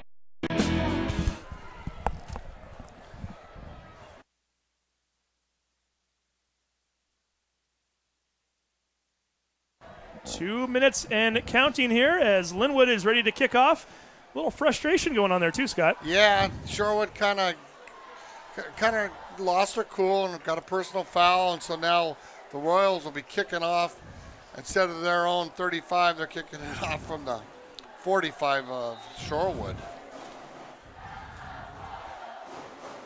Or 40, excuse me, 45. Yeah, and he just kicks the ball out of bounds. He's trying to kick it over the goalpost. Almost succeeded there. Why not, huh? Riley Johnson getting a little footwork out. And we'll see what Shorewood decides to do here over the last 120 seconds, as they're pretty much just trying to stay healthy and live to fight another day. Shorewood, they'll be right back here in this stadium next week. No, actually, that's not true. They will be at Everett next week. I was looking a week ahead. They get a home game against Everett High School, 7 p.m., Shoreline Stadium. They come back here in 2 weeks, where they will be Meadowdale's homecoming opponent, 8 p.m. start on September 30th. Sound Live Sports Network. We'll be there with that Definitely cover that one, too, all season long. I think all Fridays except for one, we will be here broadcasting doubleheaders. And here comes the run by Hammer. And there's a nice tackle. Number 11 getting his first call of the night. Make sure we get the pronunciation on that name right. That's Seon Savron. And I'll say this, being an ex-Shorewood alum, I'm just happy you're willing to admit that right now. Their game on Friday, October 7th against Shorecrest, if they win that one, they got a season. That's the rivalry game. Always got to beat Shorecrest. Yeah, if you're from the Shoreline School District, that's what it ultimately comes down to, doesn't it? Yeah, that's the big one. Comes one more handoff. That's Hammer. 1:03 showing on the clock. Again, running clock now in effect, so the time continues to tick away. Working on shirt size over here, Steve. Making sure we got the correct shirt size. There we go. That's always important for the Adrenaline absolutely. Sports fundraising. Do we have multiple size shirts right now? We just got a new batch today. We do. Oh, we do. We have 2 different sizes, so we'll see which. That's right. Yeah, we're not going to lead. Yeah. We don't want to give it completely away. So we will need a particular size for this gentleman as he comes up here. Unlike good journalism, we do bury the lead. We do our best. Whether we try to or not sometimes. Yeah, I know. Is that Kellen? And that is not Kellen back, and he's still out. I think we've got. That's Hammer back in there again. Hammer's going to take the snap, scrambles away, finds space out to the left. He's got a blocker as well. Gets ahead to the 48-yard line. 10 seconds to go. Picks up 16, so nice job for him to pad the stats. And that should be the end of the game as the clock continues to tick. 2-1, triple zeros. The Lynnwood Royals for the first time. Before these guys were born 21 years ago, for the first time in 21 years, they are 3-0 to start their season. Royals win 52-6. And it was all a domination tonight, especially in that first half. Yeah, I mean, you got to be impressed with the way Lynnwood's playing. First half, they were outstanding. What, 36? 39-0 at half. 39-0 at half. And you got to be happy for them. They've been the doormats for a long time, Keith. And, you know, you just got to be happy for them that they're turning the program in the right direction. Sure are. They've got a lot of skillful athletes that, you know, you can tell they played the game. You can tell they've got passion for the game. You can tell they have played together. You know, the guys getting out front blocking for one another. You have multiple weapons to use for your quarterback Hammond. So, yeah, look out down the road if you're a Edmonds Woodway, if you're a Meadowdale. You better take note. You better take note. And, you know, for Shorewood, you got to use this game as a learning tool. And you got to go out there and maybe you envy of what Lynnwood's doing and try to build on how they did it. Get your younger players some playing time and get to the point where you can start competing a little harder. So 52-6 is our final. Hey, guys, I'll let you guys sign off. I'll stay on here. We'll do a really quick interview, and then we're going to make it really short since we've got an 8 o'clock game coming up. But, again, we're going to take a quick commercial break. When we come back, we hope to have our player of the game up here as Coach Bankhead and his crew are huddling with the guys right now. But just as we wrap up, any last thoughts before we go? Lynnwood, Snow. Edmonds Community College. Yeah, I do think. Join Edmonds CC in celebrating its anniversary at its celebration kickoff event Friday, September 16th, starting at 4 p.m. on Triton Field.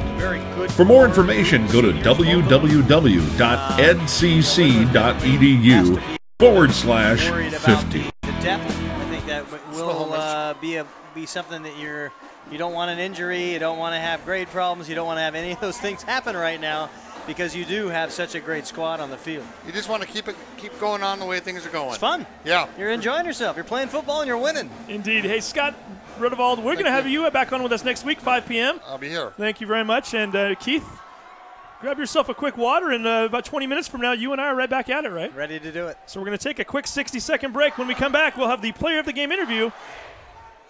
You are watching the Sound Live Sports Network as you can see those fans over there getting together with their football team.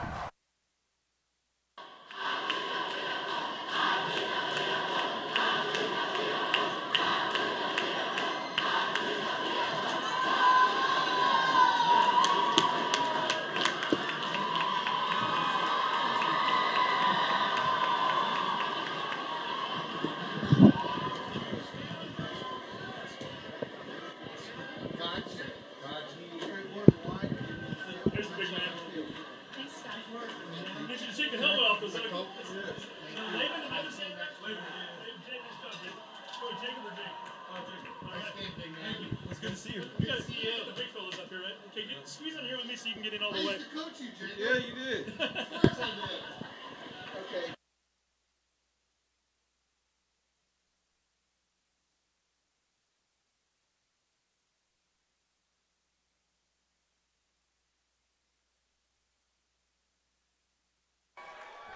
Okay. Okay, and welcome back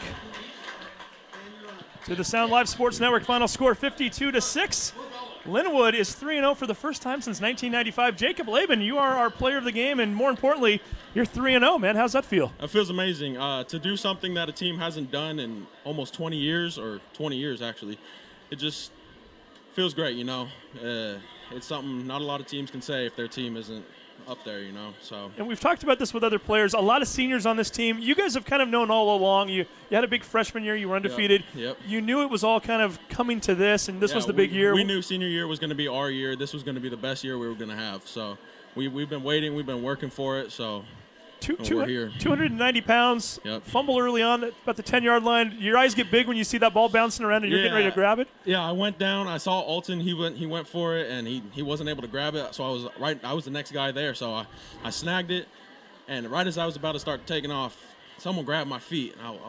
And almost had the touchdown. I almost had it. I was 10 yards away. You did get a sack tonight, and you almost had a block punt. You came off the close a couple times. Yeah. I was going for the punt, and I went up. I guess my arms were up, not down towards the foot, so the punt just went right over me. So I missed that. That's my fault. But I went off to the sideline. That's the coaches. I was like, did that just go through me or what? Or came very close. They said you need to put your hands down towards the foot.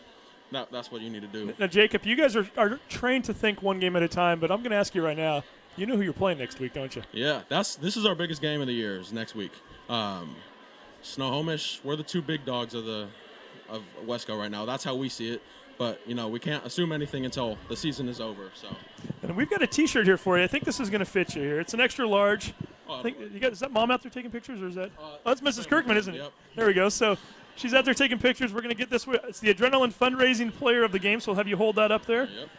Adrenaline Fundraising once again, giving us our shirts this year. We're going to get one more. Jacob, wear that well, and more importantly, enjoy this win, and best of luck against Snohomish next week. Thank you. All right, we'll see you then. Yep. So big number 77, Jacob Laban, all 290 pounds of him, almost scored a touchdown tonight. We're going to get going here. 52-6 is the final. Lynnwood with the victory. Lynnwood remains undefeated. Snohomish next week. Remind you to come back in about 15 minutes. Mount Lake Terrace versus Edmonds Woodway. Might even be like 10 minutes before we start the pregame show. Going to be a big matchup there. We'll sign out for now. You're watching the Sound Alive Sports Network. Have a good night.